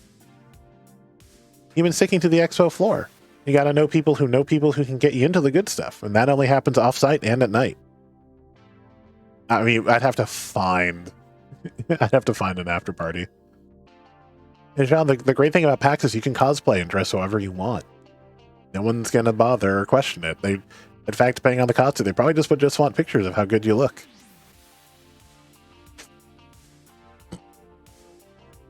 Concerts by gamer-themed bands, augmented reality mobile game pub crawls to catch pocket monsters. All sorts of great stuff is out there. Awesome sauce. Max is just the starting point, the rally marker everyone flocks around. The real hotness is the community around Max, and they know how to partay. You want to be a normie shut-in and just stay at the hotel all night getting a healthy sleep. That's your biz. But I'm planning to hit the town. Unless you want to tag along.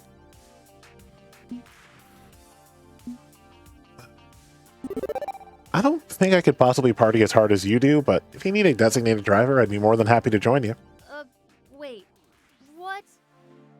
Wait, since when do you drive a car? Didn't we fly out here? I mean, it's a general concept, like having a second for trial by combat, or a wingman for an aerial dogfight, or a wingman for at the bar. Oh, well, that works. Sure, why not? I'm not going to object if someone wants to play the role of safety net. And hey, maybe we can loosen you up a little along the way. Well, that can wait. Still a few more hours of Max left before we close out the day right. I'm going to wrap up my shopping, dump all my crap back at the hotel, get some dinner, and then lock and load for party times. See you back here when the expo hall closes so we can commence the fun. You got it. Kick ass. Well, that was a point for Jinx and a point for Zapper, so getting better. Zapper's still my lowest, but it's not like everyone's in the toilet or anything. Not like my gutsy score. Singing her bag of swag over one shoulder, Zapper turns heel and marches back into the fray of Max. Hopefully we'll both survive tonight's festivities. Where to next? Alright, so we got Grace and we got Domino. Once again, I feel like we haven't been having enough FaceTime with Grace, especially because we have all of that FaceTime with Domino in the second chapter. If there's one place I'm definitely going to find Grace, it's the indie section. IndieMax, previously known as IMAX before they got sued, occupies a large section of the show floor. Not as flashy as the Palace, not as popular, but visually quite distinct. I spot Grace playing some currently untitled Goose Game. I spot Grace playing some currently untitled Goose Game, navigating an irritating waterfowl around with a joystick. So is this game for the birds? Huh? It's a pun. Because birds. In a game. Oh, I see. That's very clever. But hey, check this out. Check this out. After a game ends, Grace steps away, and the arcade game doesn't simply go into its looping demonstration mode. Instead, a menu pops up with a dozen different indie arcade titles on offer, each playable for a mere quarter. Even the marquee art across the top shifts and blurs. It's not a painted backlit sign. It's an animated LCD screen with changes based on the game being played. Wow. Nice, huh? It's called an indie cab. It's a multi-game that even changes the cabinet's art based on what you're playing. If you roll one of these out in an arcade and buy up a bunch of indie games for it, you can play anything you like. So, multicades aren't anything new. Domino plays on one all the time, and Jinx hacked her Fast Car 7 to be a racing multicade. Right, but those are hacks. This one's a platform. Games are distributed digitally and legally. The whole thing is powered by a generic PC inside the cabinet. The indie devs get paid for their hard work, and don't even have to manufacture a bunch of expensive one-off single-game cabinets to get their game out there. That's really clever. All right, Sean. That's wonderful. Indie cab is whoop. I made too quickly, sorry. IndieCap is really going to revolutionize indie arcade games. No more limited edition runs of games because they can't afford to make a bunch of copies. You replace an entire arcade with one single machine. I don't like that. Andrew, are we talking like every game is a metaphor for depression level of indie? I'm just gonna go flexible on this one. I don't like the other two answers. Do you think your RPG could work on one of these? I know you made it for handheld game consoles, but it'd be a good way to get it out there in front of people, yeah? Oh, I'm sorry. Anna, hello. Instantly, Grace's excitable cheer falls flat.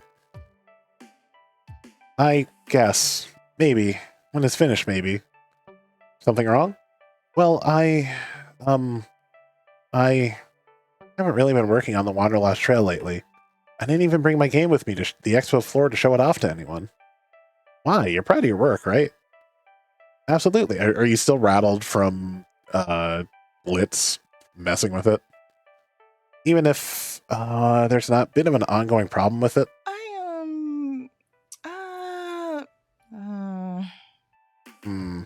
I've kind of been developing my game for the last 5 years. Not including restarting from scratch twice. Everyone takes their time. And I'm not sure when or if I'll ever be done. So it's in development hell, as it were. It's more that I can't settle on one approach. Is it a hopeful game about fighting for the future? A peaceful game about a quiet life? Just a nostalgic RPG throwback? I don't know. Aww. Maybe it's for the best right now. I'm way more focused on Fist of Discomfort. It's not like Wanderlust Trail was going anywhere. Instinctively, I find myself nodding in agreement. We're on a roll with Pro Tour victories, and being a winner takes plenty of hard work. That instinct gets yanked back hard on seeing how conflicted Grace seems to be. Grace, I don't want you to feel like my dreams of glory are more important than your dreams as a game designer. No, it's not that. It's just, I guess, I'm worried I'm turning into some aimless auteur, endlessly tinkering away on a going-nowhere project. I want Wanderlust Trail to be something special, something of meaning and worth, which can help light the path for others. Maybe I'm not decisive enough, not strong enough, to really create something with that kind of weight. I don't know. Not a clear direction. I'm too creatively blocked right now to proceed. Well, that leaves me with more time to practice my FOD2 skills, right? Which helps my friends. I like supporting my friends. So that's good, right? Marceline Town time. Maybe we could collaborate and brainstorm. Maybe the problem is working in a vacuum, you know? The risk of being a single vision auteur is having nobody to collaborate with. I'd be happy to volunteer my services as a creative sounding board. I don't feel obliged to run with my weird ideas. Just talking through your problems could help. I already talked with Jinx about my game, but I guess more couldn't hurt. I appreciate the offer, Mr. Wolf. And when the time's right, I might take you up on it. But for now, I think focusing away from game dev would be good. I have been getting some interesting ideas after seeing these great indies at Max. I'll want to write some down for when I'm ready to get back to work. See? Ideas can come from anywhere. I'm sure you'll get past your creative block eventually. Right, it'll be fine in the long run. I just need to accept things that are a bit much of... they're a bit much right now, and that's okay. For now, let's focus on FOD2. I know we got, booted out of today's tournament, but there are plenty more tournaments to come. More qualification points to earn. Woohoo! I'm ready, willing, and able to fight for my friends. You can count on me. Never had a doubt about that. You value your friends dearly.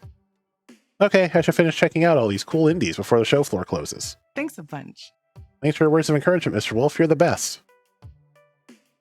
Always nice to help cheer up someone deserving of cheer. Okay, I'm freshly invigorated. Who do I want to talk to next? As I explore around Max, going up and down the aisles and taking it all in, I see something flicker in the corner of my eye. Shadowy vision that makes my heart stop beating briefly. Is that... Oh, great. The creepy secret agent type person from Hamza's tournament. What the heck is she doing just wandering around Max? Not only that, but clearly scanning the crowd, looking for something, or someone. Well, I mean, we did kind of get hints that Loxley was here to try to secure Polybius, so... Loxley's right, she's one of the dangerous groups seeking out Polybius hardware. Getting spotted by her would be a bad thing. I do my best to blend into the crowd to avoid drawing her attention. No need to cause problems for myself or Loxley. Fortunately, hiding in a crowd the size of Max is easily done. I keep my back turned as she walks past, busying myself with watching a game trailer on a nearby monitor. Oof, that was intense in my head. Good lord. Countdown from 10, backwards. Calm yourself. Breathe. Okay. Damn it, Unjust Universe. I don't have time to deal with creepy conspiracy theories and mysterious women in black. I've got an esports team to run. In fact, I should be checking in with Loxley and Rhapsody about their sponsor solution. I gotta recover from this nosedive and start winning again. We need to... Uh-oh. Nope, she knows exactly who we are. Okay. Dan Wolf. Should I refer to you as Mr. T.L. Wolf? Play it cool, play it cool, play it cool, play it cool. Play the fool, be evasive. You must be confusing with my cousin who has the exact same name. No time to chat, or can I help you with something? Yes, that's my name. Have we met before? Can I help you with something, or... Cooperation would be advisable, yes. Always happy to help a stranger in need. I didn't quite catch your name, miss. My name is not important. What is important is your cooperation in regards to a certain arcade game you played at a recent tournament. I believe the name was Polybius, yes? Alright, so she totally knows. I have no idea what you're talking about. I have little doubt that you're extremely aware of what I am talking about. Tell me, have you been experiencing any numbness or tingling in your hands? Perhaps moments of disorientation or night terrors? I'm fine. I still don't know what you're talking about. Interesting. Mr. Wolf, contrary to what certain criminal annoyances may or may not have told you, I'm not your enemy. My only interest is public safety, keeping dangerous artifacts away from citizens such as yourself. Any information you can offer me would be appreciated. When you're ready to talk, here's my number. She presses a black business card into my tingling hand. Embossed on it is simply the number 6. No area code, no exchange, no other digits whatsoever. 6? Phone number's just 6? How am I supposed to... And she melts back into the crowd, somehow managing to vanish into the throng of gamers, despite wearing an outfit that make her stand out anywhere other than a funeral. A black suit is not going to make you stand out that much. As she departs, I pull up my phone to enter the number into my contacts. Why not? And I notice the icon for Iris is missing. Oh wait, there it is, peeking in from the side, jittering a little before scooting back into place. Oh, Iris? Something wrong? I was almost hacked just now. When that moment approached you, there was an intrusion into your phone over the Max Cellular Tower. What? Didn't the cyber police seriously just backhack me or something? Probe's gone now, but it was scanning your phone to see what apps you had installed. I got scared and quickly hid my data before I found anything. I mean, I'm a pirated software service. You could have gotten in trouble. Loxley implied she was part of a dangerous group that's trying to track down Polybius machines. And for personality systems at some primitive level are based on Polybius technology. She was looking for me. Good thing I hid then. We better avoid her in the future. I mean, Valkyrie trying to destroy our team for our own good, Koda accusing me of ruining his life, and now a creepy agent getting all up in my business. This day is not exactly going according to plan. I'm supposed to be in the semifinals of a tournament by this point. Before anxiety can truly set up shop in my brain and get to work twanging those nerves, my teammates approach, all smiles. Ha! A fine adventure. Victory for Gamedays For Good. We've completed arrangements with our new sponsor. Don't celebrate before we've actually won, Loxley. We aren't quite there yet. It's going to be an interview process, sort of. I knew they were going to find a way to make us play one time before the end of this chapter. You being vague on purpose, again. Actually, this time we're being vague under orders. Our sponsor wants to see how you perform with zero preparation. Welcome back, Sean. When we spoil what's in store, the deal is off. Seriously? Is it too much to ask that something in my life be straightforward and simple? Yeah. That's a bit unconventional, but I think he'll be pleased with the results. Everything should be ready within an hour, and perhaps his ringtone, an upbeat K-pop song, distracts them. 1 minute, Mr. Wolf. This might be related. You've gotta be kidding. Yeah, we have to play FOD2 once per chapter. Hello, this is Rhapsody. Wait, what? Seriously? That's amazing. Okay, bye. Rhapsody puts away their phone, and I looked at them expectantly. Look at Loxley, look at Rhapsody. Rhapsody puts away their phone, and I look at them expectantly. We have an unanticipated guest at the FOD base. Part 1. What is the FOD base? Instead of having a booth on the main show floor, they've set up a camp in a side area for everything and anything related to FOD. They have their own panels, voice actors, and devs signing autographs, cosplay contests, photo ops, the whole thing. Part 2. Who's the guest? Jason Takeshi.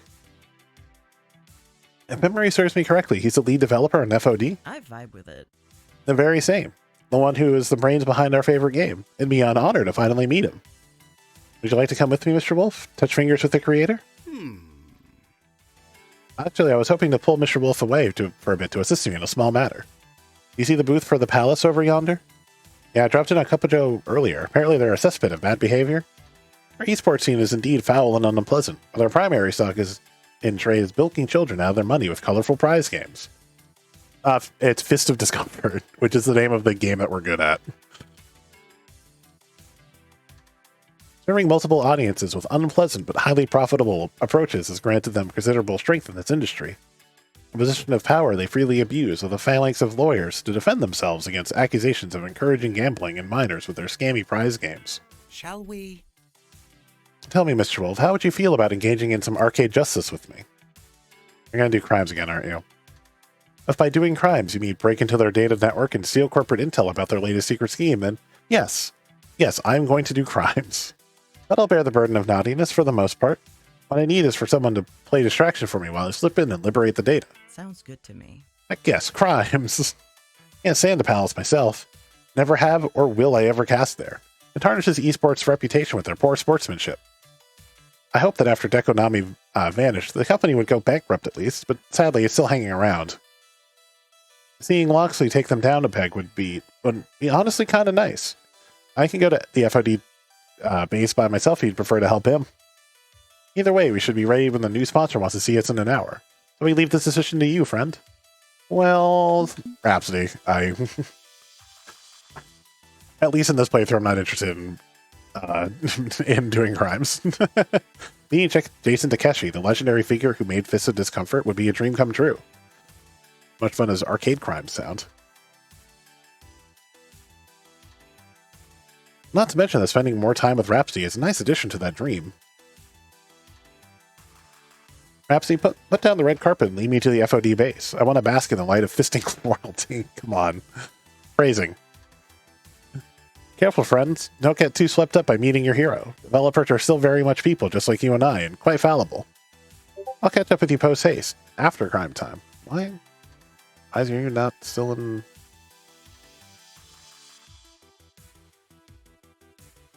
I don't know why you're not in the streamer mode, but okay.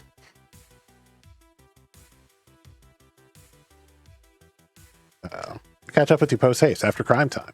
Rhapsody and I exchange smiles as we set off for the FOD base.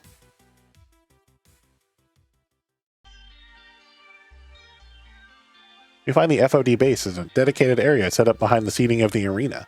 Keeping the company's official presence near their official tournament makes sense. Rhapsody takes a step in front of me and gives me a slight nod. Welcome to the FOD base. Base is exactly how Rhapsody described it. Honestly, I don't know why I expected anything different. It's set up to be a huge meeting place near the main stage for all FOD fans. There's a mini stage for panels, places to sit, various small booths set around the perimeter. Crime Time sounds like a campy cop show. It was a professional wrestling stable at one point. Kind of the opposite though. There's even a backdrop of the dojo where people are posing and taking selfies with it. Like a smaller, more compact Max, but only Fist of Discomfort. Only half as overwhelming. There was a year where Twitch had a room like this at PAX. That was my profile picture for a while. It was just a selfie with me against the Twitch wall because we could go sit.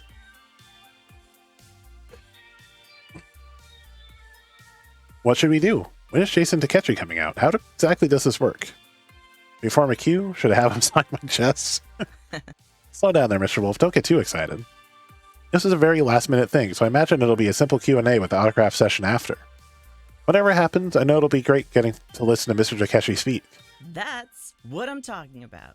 To listen to the words of the person that made the game I love. I'm inspired just thinking about it. That'll be pretty uplifting. Hopefully give me a boost to try even harder in my games. Agreed. Should we find some seats while we wait? I nod. I've been running around all day and would very much like a good sit. Well, besides when we sat to shoutcast, but no, I feel that so much. Rhapsody points to a couple of seats. Form a queue. No, not British. Rhapsody points to a couple seats set up in rows. Not too close to the front, not too close to the back. A perfect spot. And we sit down. As I wait for the man himself, Jason Takeshi, to show up, I take a look at the people gathered around us. All here because Mr. Takeshi made Fist of Discomfort. One person's dream led to a game all walks of life can enjoy equally.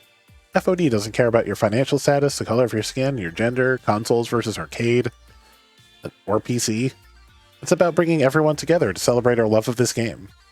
My eyes scan the room. Everyone is smiling and excited to be here. Much like how I feel every time I step into Good Clean Fun, that feeling of belonging. Eventually, my gaze settles on Rhapsody. I've known them a while now, but there's still something I've always wanted to ask. What do you enjoy about FOD versus other fighting games? What if we switch it up? The game is unlike any other fighting games, right? Can it even be categorized under the fighting game genre? There are so many moving parts to FOD. The ninja minions, your character, the item shop. Most fighting games are just about one move pitted against another move. Fist of Discomfort provides the most puzzling challenges. Also, I thought it was a MOBA more than it was a fighting game. I know how much you like puzzles. I'm surprised you remembered. The more difficult the game, the more I'm attached to it. Your turn, Mr. Wolf. What do you love about FOD? What about the game calls to you? You know, no one's ever asked me specifically about why I enjoy the game. I just do. Whenever I talk about FOD, it's normally in regards to winning. What I love about winning, the rush of excitement that comes with triumph, the regret of loss. It's never about the game itself. What do I love about Fist of Discomfort? Even though the community is something separate from the actual game, it's what I love the most. I hate puzzles and games. Sure, the game is hella fun and the characters are awesome, but the community and meeting people like you, Rhapsody, really makes this game special. It's important to enjoy the other aspects of Fist of Discomfort because eventually you'll need something to fall back on when you have a really rough patch. Believe me, you'll want something to keep calling you back. Looks like you have shoutcasting, right? Yeah. Exactly right, Mr. Wolf. While we're chatting, Rhapsody and I don't even notice one of the Max and Fortune slip onto the stage. The echo of the mic being turned on catches our attention. Hello, FOD Maxers. Hold on to your minions because I'd like you all to give a huge max welcome to the creator of Fist of Discomfort, Jason Takeshi. Everyone in the room explodes into applause and hollering. Just for a pay-per-view wrestling match, I'm pretty sure I'd seen at least 10 signs scrawled with various declarations of love. As the cheers continue, a man with unkempt hair and a sleepy look in his eyes approaches the main mic on the stage. Hey. Crowd goes absolutely wild, despite the muted little greeting he tosses our way. Simmer down, everyone. As you know, Jason Takeshi joining us is completely unexpected. It's not even on the Digital Max guidebook. Jason has politely offered to answer a few questions from the audience, and he'll be able to available to sign the official 20 Pro Tour posters. Before the enforcer has even finished speaking, Rhapsody leans in and gently elbows me. Mr. Wolf, you should go ask a question. What do I say? I'm sure he's already answered 1,000 similar questions to anything I could ever ask. Probably supposed to be Hideo Kojima a little bit, yeah. Looks like it seems like it might be similar. Fair. Yeah, but it's not every day you get to exchange words with somebody this influential. Just ask whatever comes to mind. I lift my hand to the air. Perhaps he's got a point. This may be my only chance, so I should take advantage of it. The enforcer sees my raised hand and makes her way from the stage over to me. They hand over the mic. Oh, hi, Jason. I'm Mr. Wolf from Gamedays For Good, and I'd like to know...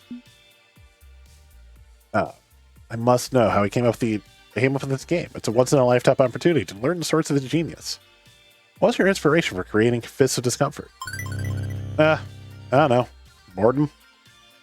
I had a prototype when I was a teenager in 1990 that I forgot about for years. Society of Sagas beat me to the genre in 2000. Anyway, so whatever. Now it's just another MOBA, so who cares? Society of Sagas, the first MOBA. Mr. Takeshi actually had the idea before they did? Interesting. That's a pretty blunt and apathetic answer, but maybe it's just not used to public speaking. More people's hands raise in the air and the enforcer approaches the closest one. The man stands up nervously, clutching the mic and begins talking. And talking.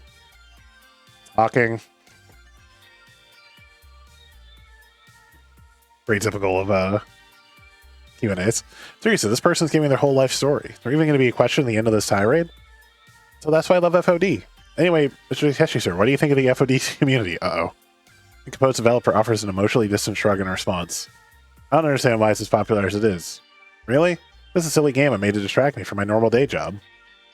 I put it online because I wanted to share it with a few of my friends, and everyone got way too obsessed with it. One of only 2 streamers. Well, a bunch of us have it because it's on voice mod. If you get voice mod, the bottom right corner there's a little bleeper. So I'm just clicking my mouse on it, and it just all it does. And it has other things. It has custom pitch and all that nonsense, and it has the full soundboard. Like the soundboard Jimbo uses is the same thing.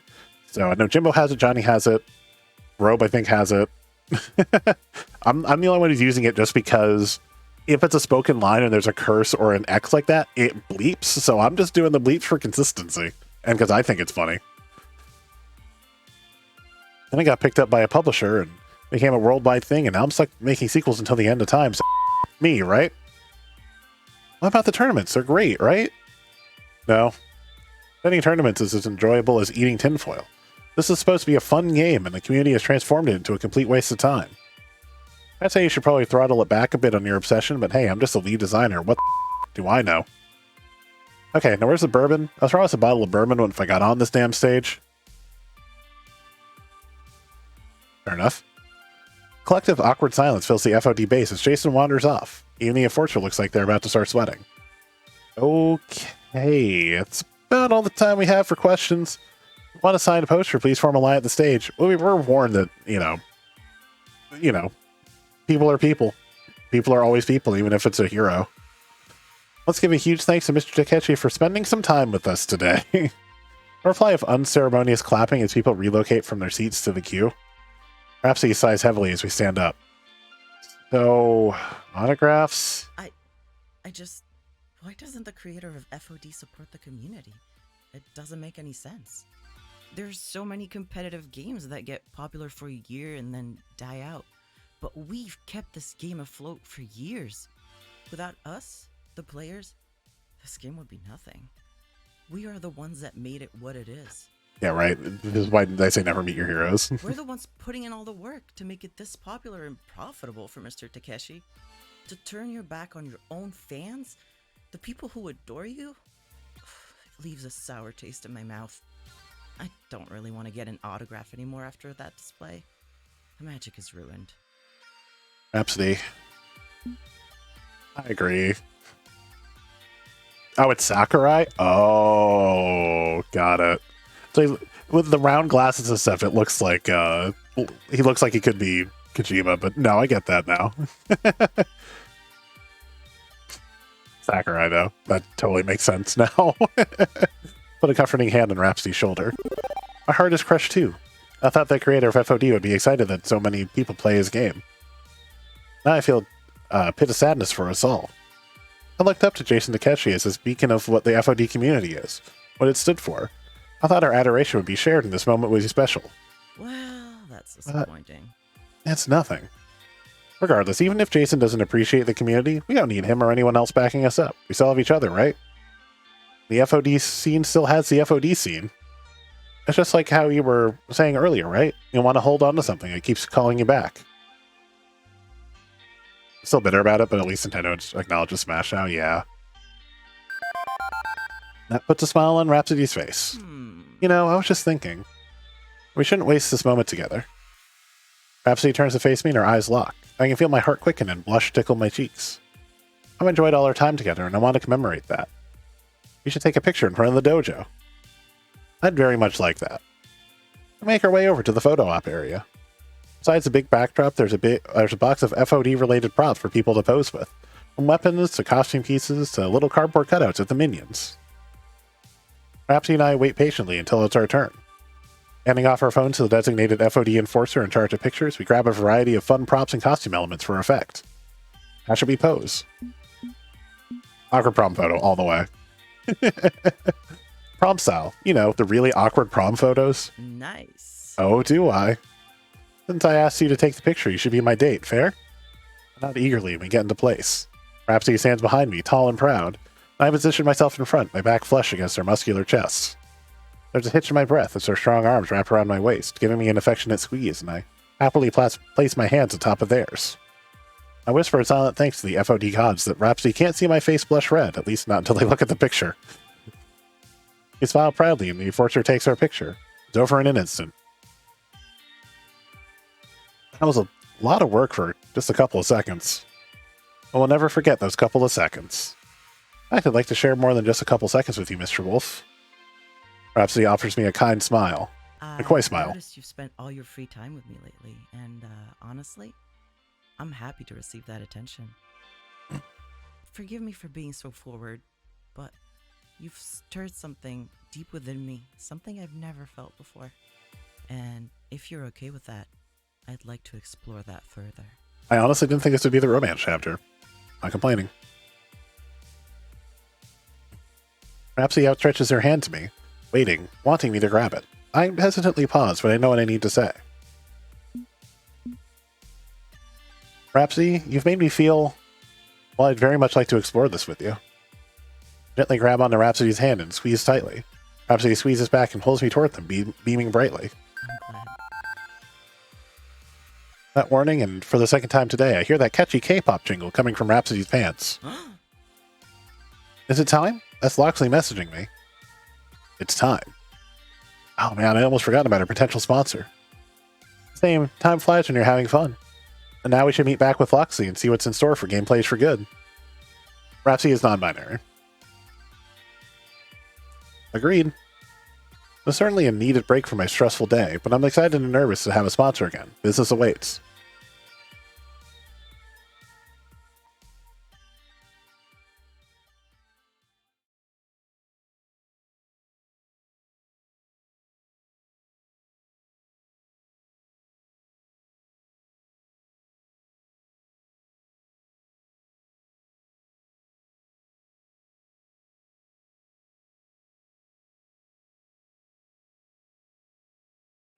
Rhapsody flashes a badge, and the support staff simply nod as we pass, if it's expecting us. VIP status.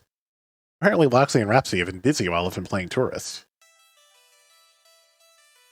Eventually, we catch up with Loxley, And who knows what he was up to while we were at that meet and greet. Excellent timing, my friends. The stage has been prepared for your interview with her. Her? Whom exactly do you mean? Someone in a white jacket? Yes! Yes. Someone in a white jacket pushes on past the two of them to stand front and center. Hey, champ. Been looking forward to this. I was taking a picture for the Soda Machine archive. Hello? My alert's broken?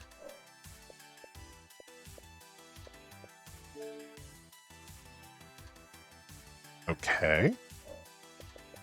Maybe screenshots are broken. Nope, they're taking. I'm just not getting alerts for them. Fair enough. Maybe my alerts are busted. Or it'll happen, but like in 10 minutes. What? Queen Bee? Is it a founding member of the Four Heavenly Kings, Queen Bee? The one and only. Queen Bee winks and blows an overly exaggerated air kiss in my direction. Even a PC junkie like me knows Queen Bee, reigning monarch of the competitive arcade scene. Her team, the Four Heavenly Kings, rarely go for the big payday trophies that Team P2W does. Every member of the team is an absolute powerhouse of veteran skill. For some reason, the fact that they're the Four Heavenly Kings just makes me think of the Four Heavenly Pillars from New Japan Pro Wrestling, which I'm sure is not the reference, but that's where my brain goes. So we need the bathroom again, so I'll be right back.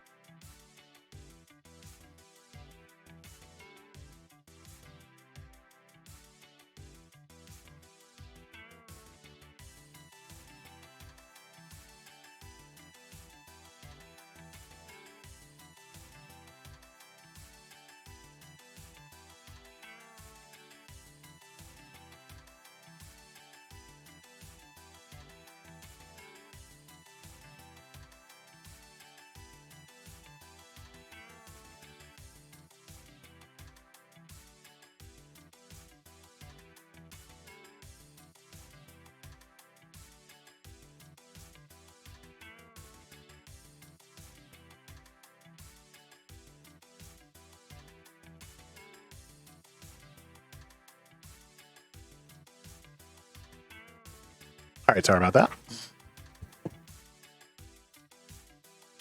If Rhapsody and Loxley arrange a meeting with her, then... Wait, is 4HK looking to sponsor Gameplays for Good? Not a chance. I'm more like the fiery hoop of death you gotta jump through to prove yourself to your new sponsor. Fantastic. But who's our new sponsor if it's not you? Where's the fun in telling you if I can't tease you about it first? A real serious Sam type, aren't you? I should have probably been expecting that, the way Loxley and Rhapsody have been pointedly not telling me all day. Look, I'm doing this as a favor for someone who wants to know if you've got the same passionate spirit they have. You just have to prove yourself. Sure. In what way? What better way to test your potential than to fight us? The four f***ing Heavenly Kings. Right here and right f***ing now. Wait, you want to have a match against Gameplays for Good? Absolutely. But you'll destroy us. I mean, you're 4HK. Don't give up before the match has even started. Gods can bleed. But this isn't about winning or losing. All right, Sean. It's about your skill, your strategy. I want to see your spirit. That's how you will be judged. Okay, so let's say we agree to this match. Where exactly are we going to play? Queen Bee flashes me the wildest grin and simply points towards the main stage for Max. On the stage? Seriously? Sink or swim. I don't do things half-assed. I pulled some strings to make this happen. We go live in 5 minutes, right before finals. Cool. We're still going to have to play on the main stage of Max. We're the fire before the storm, baby. A tried and true exhibition match. 5 minutes? Isn't it a calm before the storm? You know what I mean. I want to see how you perform under pressure. You ready? Ready. You bet. I'm really looking forward to this. It's a great opportunity, and I'm honored to be able to challenge you. May the best team win. I'm all fired up. You'll need a teammate, of course, because, well, I've already got one. That's when a second member of the Four Heavenly Kings makes his appearance. Veteran player from Japan. Possibly the greatest who's ever lived. Known to some as Kami, but to others as the Demon. Oh, man, the Demon from last game, too. I'm not going to pronounce them. Kanbanwa? That's probably wrong. Ambush match by two of the best players in the scene in front of thousands of people. We are doomed. We are doomed. This is the path forward. We want to carry on as a team. We have to impress the four Heavenly Kings, so that's what we're going to do. As for my partner, I don't have time to call up anyone else on the team. We have the stage in 2 minutes, so I've got to work with what I have. My partner will be Rhapsody, of course. Rhapsody, will you be able to break from your casting duties and play with me? Schedule is clear, and I wouldn't miss the chance to take on the legendary Queen Bee. Wait a sec, didn't you cast my last match as a member of L7 back at the Funplex? I'm impressed you remembered. It was an intense match. So Rhapsody's been here the whole time, apparently. Hope you were taking notes, because you're going to need him to defeat us. Time's up, Mr. Wolf. Here we go. This is it, the hardest challenge of my pro career to date. And I'm on a roll, aren't I? When it comes to these big moments where the spotlight's shining and I'm in the eye of the storm, I've risen to the task. I will do this. I will be the winner. Save. True, I better save. You know what? I will save now. Not that I really want to save scum these, but I'd rather win. I'm emerging through the curtain and onto the stage, I'm merely blasted backwards by the roar of the crowd. Colored lights swing back and forth as Gamedays For Good emerge alongside two of the four Heavenly Kings. The audience is hyped to see this happen. Following is an exhibition match scheduled for 1 round. Making their way to the game, please welcome from the four Heavenly Kings, Queen Bee and the Demon. Queen Bee soaks up the crowd's applause, pumping a fist in time to the 4HK chant to keep him excited. Their challengers, the hottest rising stars of the esports scene, is Mr. Wolf and Rhapsody of Gamedays For Good. Did they just cheer more for me than they did the four Heavenly Kings? Competitors to your stations, it's time. I'll pull up my trusty $8 beige keyboard, plugging it in, while Queen Bee and the Demon produce expensive professional-grade fight sticks, ones that we can afford with a new sponsor. Okay, figure out a strategy, quick.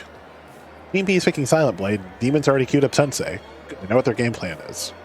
I feel like I should write this down. Because that's maybe that's not gonna help me. Silent Blade, more attack focused, if I remember right. I'd say it's definitely defense focused. Queen Bee. This is Demon. Okay. No place to put the notes. There's too much stuff on my desk.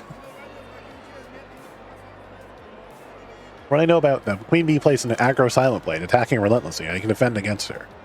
Meanwhile, Rhapsody will have to overcome the Demon's turtling up in defensive play as Sensei. Good. Nothing we haven't dealt with before. The only time I have for strategy is the air horn signals to start the match. By the way, our neighbor definitely had an air horn today. It was very annoying. For the future of Gamedays For Good, I need to do my best.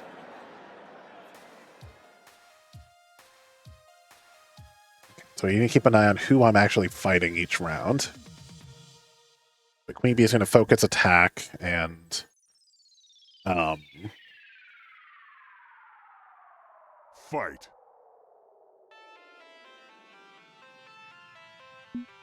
So we're going to defend.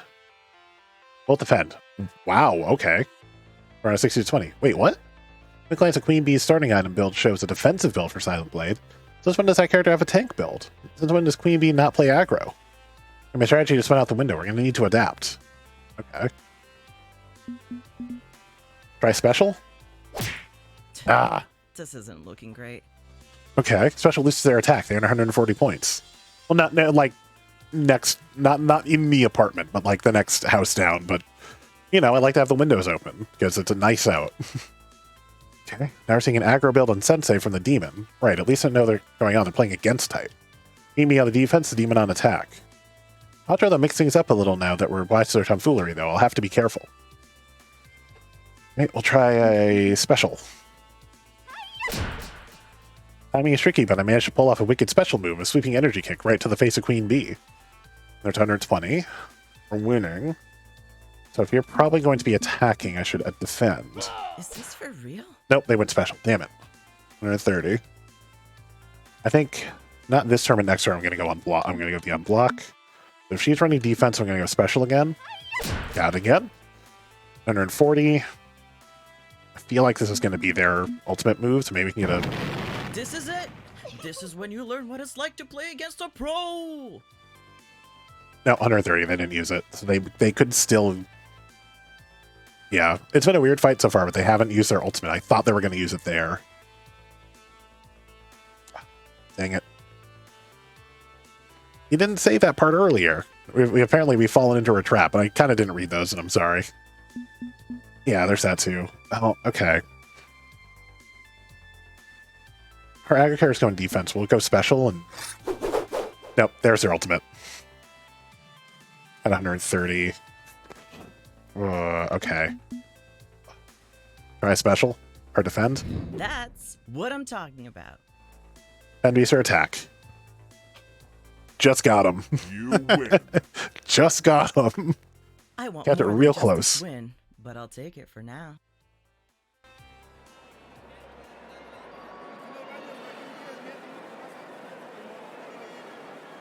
Here are your winners, Mr. Teal Wolf and Rhapsody of Gamedays For Good. We won? We won a match against the 4 Heavenly Kings? Well fought. You've proven that you got what it takes. I stand there in shock as Queen Bee grasps my hand and raises it high while the crowd chants.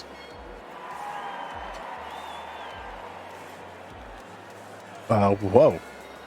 Hey, no great surprise, right? We've triumphed every single high-profile match we've ever had. Of course we beat 4H. We're champions. Give it up for our challengers, everyone! That was one hell of a fight!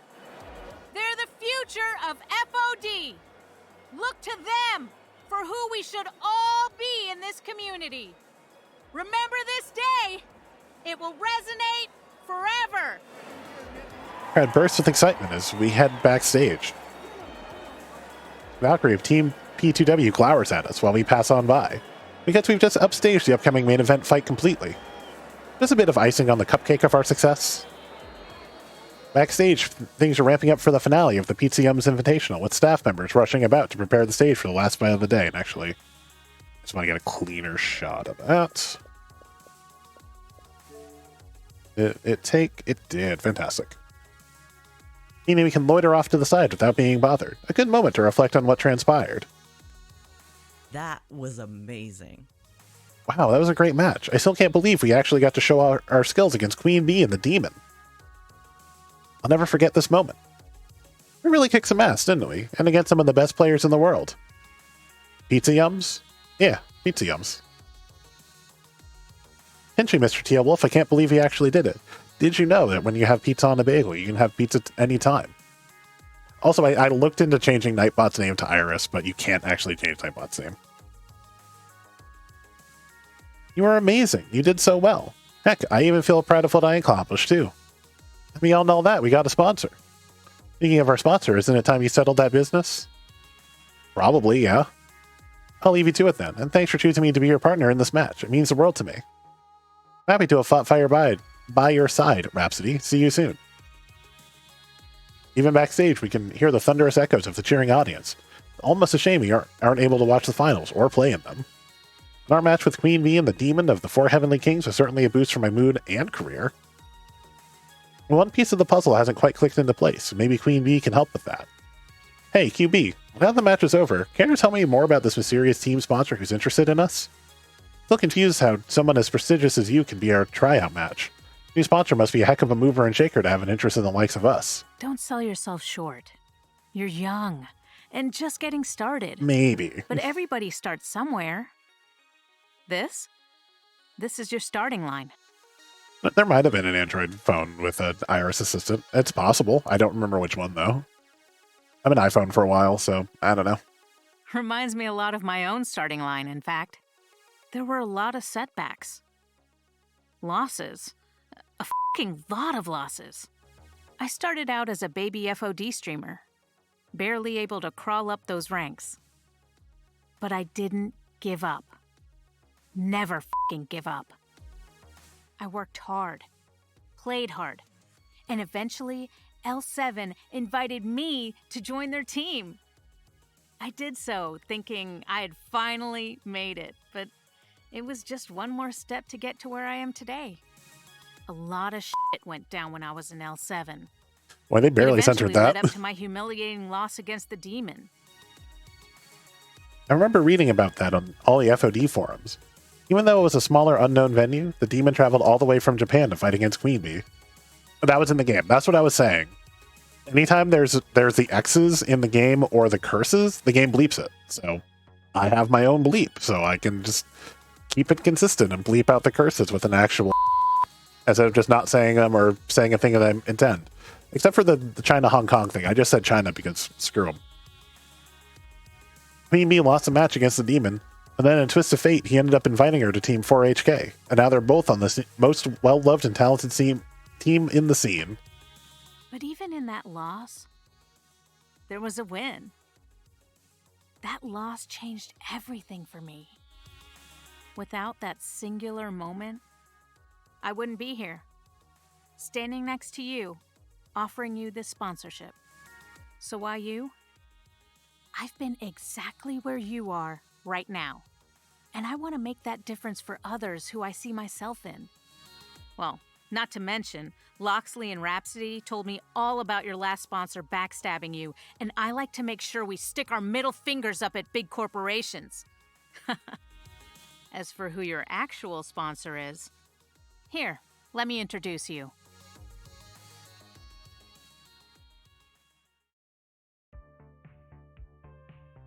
Oh shit, it's a mirror. That's when a familiar face wanders up to me, flashing a big smile. Hey, it's my favorite cousin. It's also named Dan. Whoa, wait, Dan? You're the one who wants to sponsor my team? Hey, family supports family, even in the hot mess it is our family.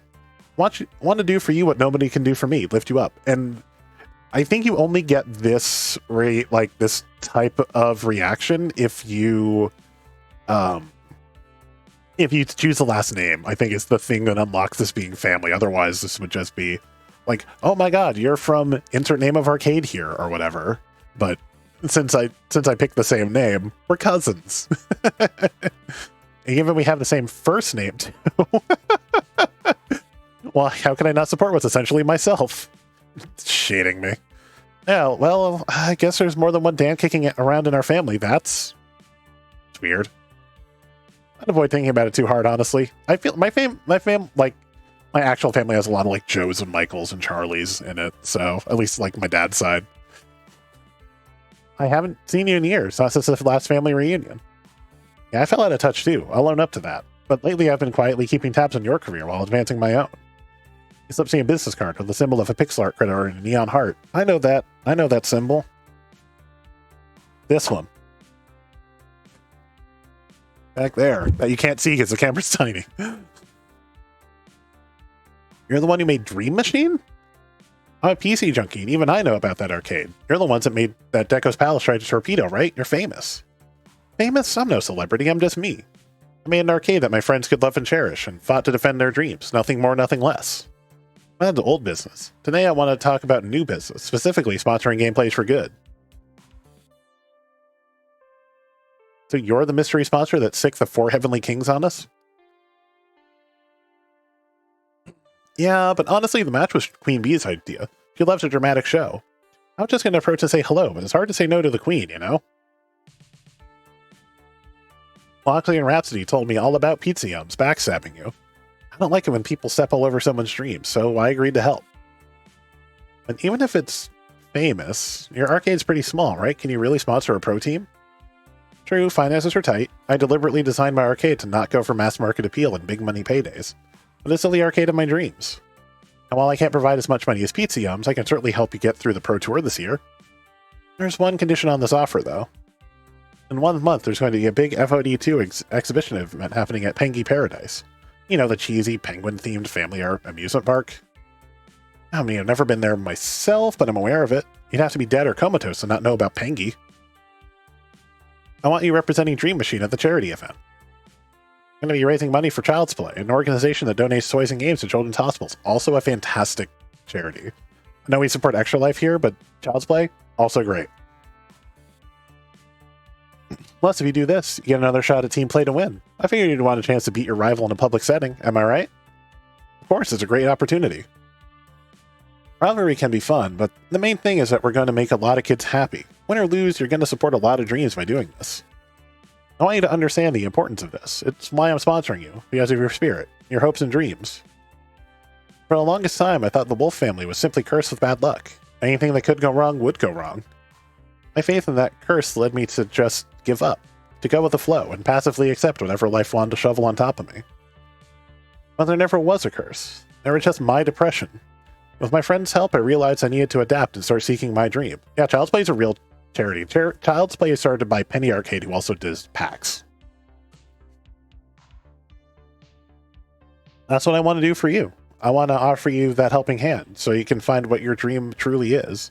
Not what you think it might be, what it truly is. So let your heart be your guide, and you'll get through the Pro Tour and beyond, all while growing and reaching for your dreams, okay? Thank you so much for this opportunity. I understand. I'm going to do my best to make you proud. I've got a dream of championship gold, and so much more. I want to support Gameplays for Good. I want to support my friends. Good attitude to have. I've no doubt you'll succeed on all fronts. I think it's settled then. With that, he hands over a contract tucked away neatly into a folder for a later review. Run that by your lawyer, and everything looks good. Sign on the dotted line and zip it along. I don't have a lawyer. No problem. Have Iris find you one. If she needs help finding a lawyer with an esports focus, my Iris can help yours. Hooray! Dan's Iris is legendary in the Iris Collective. That'll be a lot of fun. Now, if you'll excuse me, I've got business before Max closes down for the day. I'll have to hang and chat or play some games, but alas, adult responsibilities, they are a thing. Yeah, tell me about it. Manager of Gameplays for Good, I'm always dealing with one thing or another. I have to swap board stories sometimes. Let's laugh beep beep from Dan's Iris grabs his attention. Oh, I better take this, sorry. Good luck at the charity show match, okay? Hey love, what's up? Yes, I promise I'm taking pictures of everything for you, and yep, I've sold out all the merch at our booth. No, Ashley, you're the best. Promise, I can't wait to see you either. Love you bunches. Aw. Miss you, Ashley. As our new sponsor fades into the crowds of Max, I just hope beyond hope I can make him proud of us next month.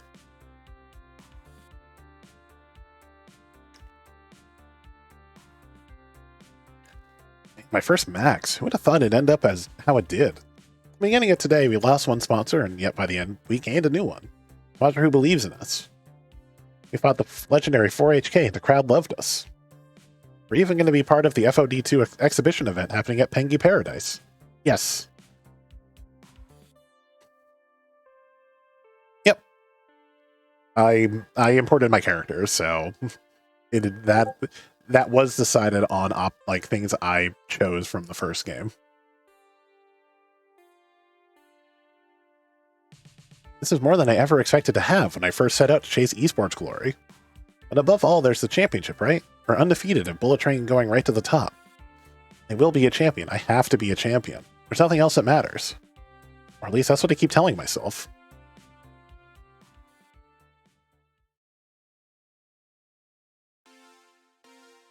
And that's the Max chapter done. They're level 4 of Arcade Spirits, the new challengers. Victory! Why did I not get a notification for the screenshots?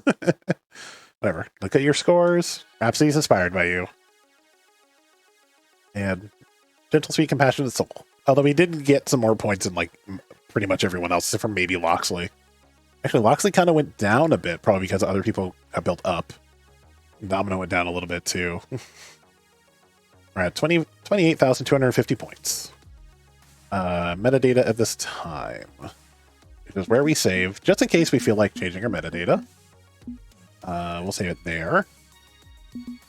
So it'll be Chapter 5 on Wednesday. Like I said, I'm gonna not stream tomorrow just because... just between other stuff I've got going on. I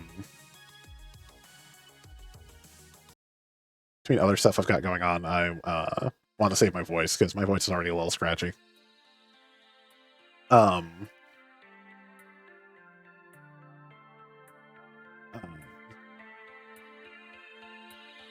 Yes. Ashley winds up non-binary by the end of the game. Also, I need to make a thing in Nightbot for this. So I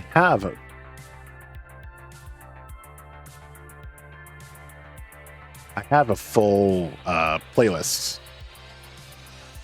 I don't want to do that.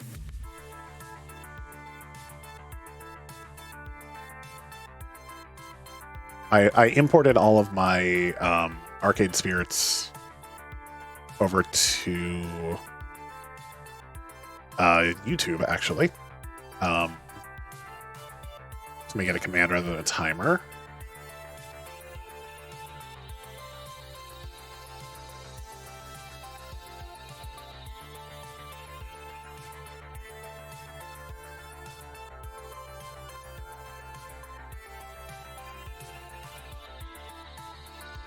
Sorry, just typing.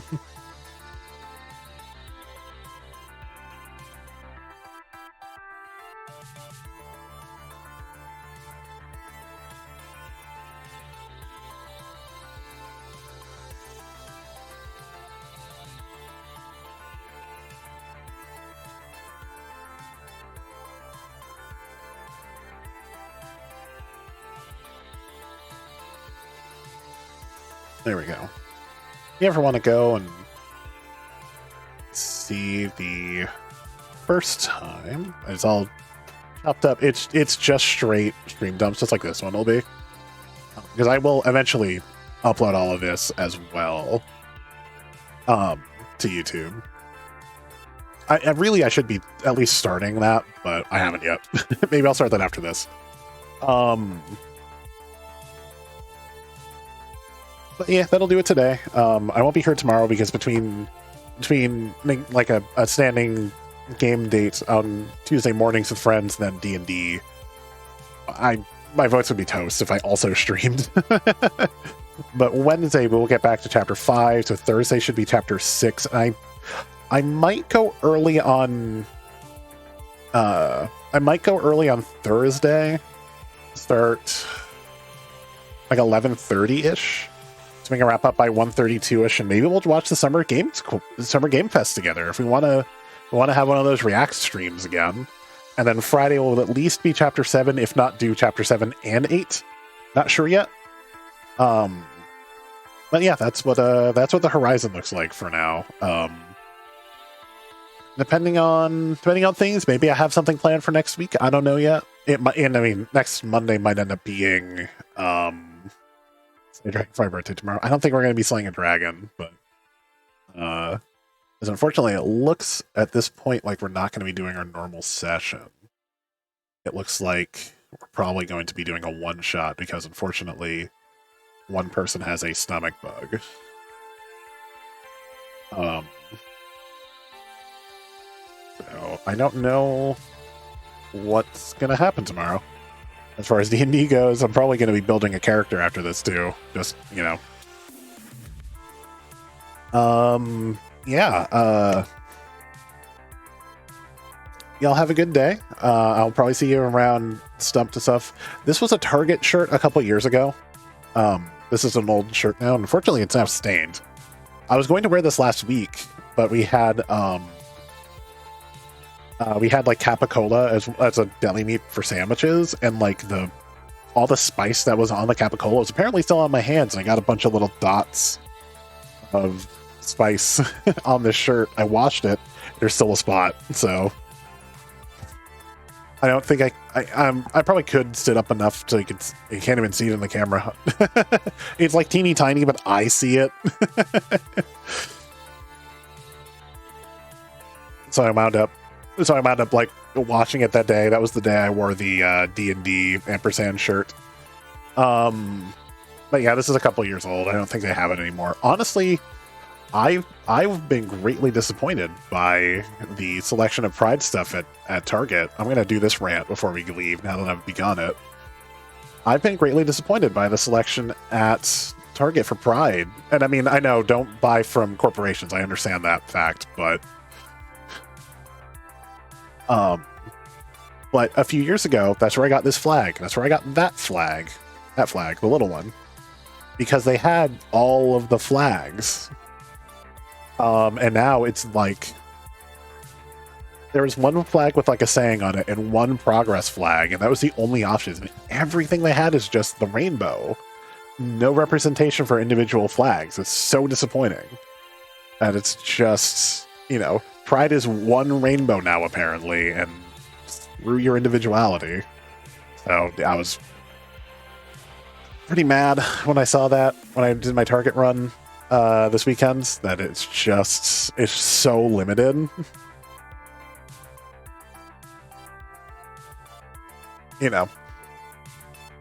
Corporations have decided this is the one symbol of pride, and if you identify otherwise, screw you. That's a whole other argument we can get into, but that just pissed me off. Anyway, I'm gonna get out of here. Gonna stop talking because my voice is getting a little raw. But I will see y'all Wednesday, and then we'll see about Thursday. We'll see how we feel about Thursday. Until then, y'all, have yourselves a good one.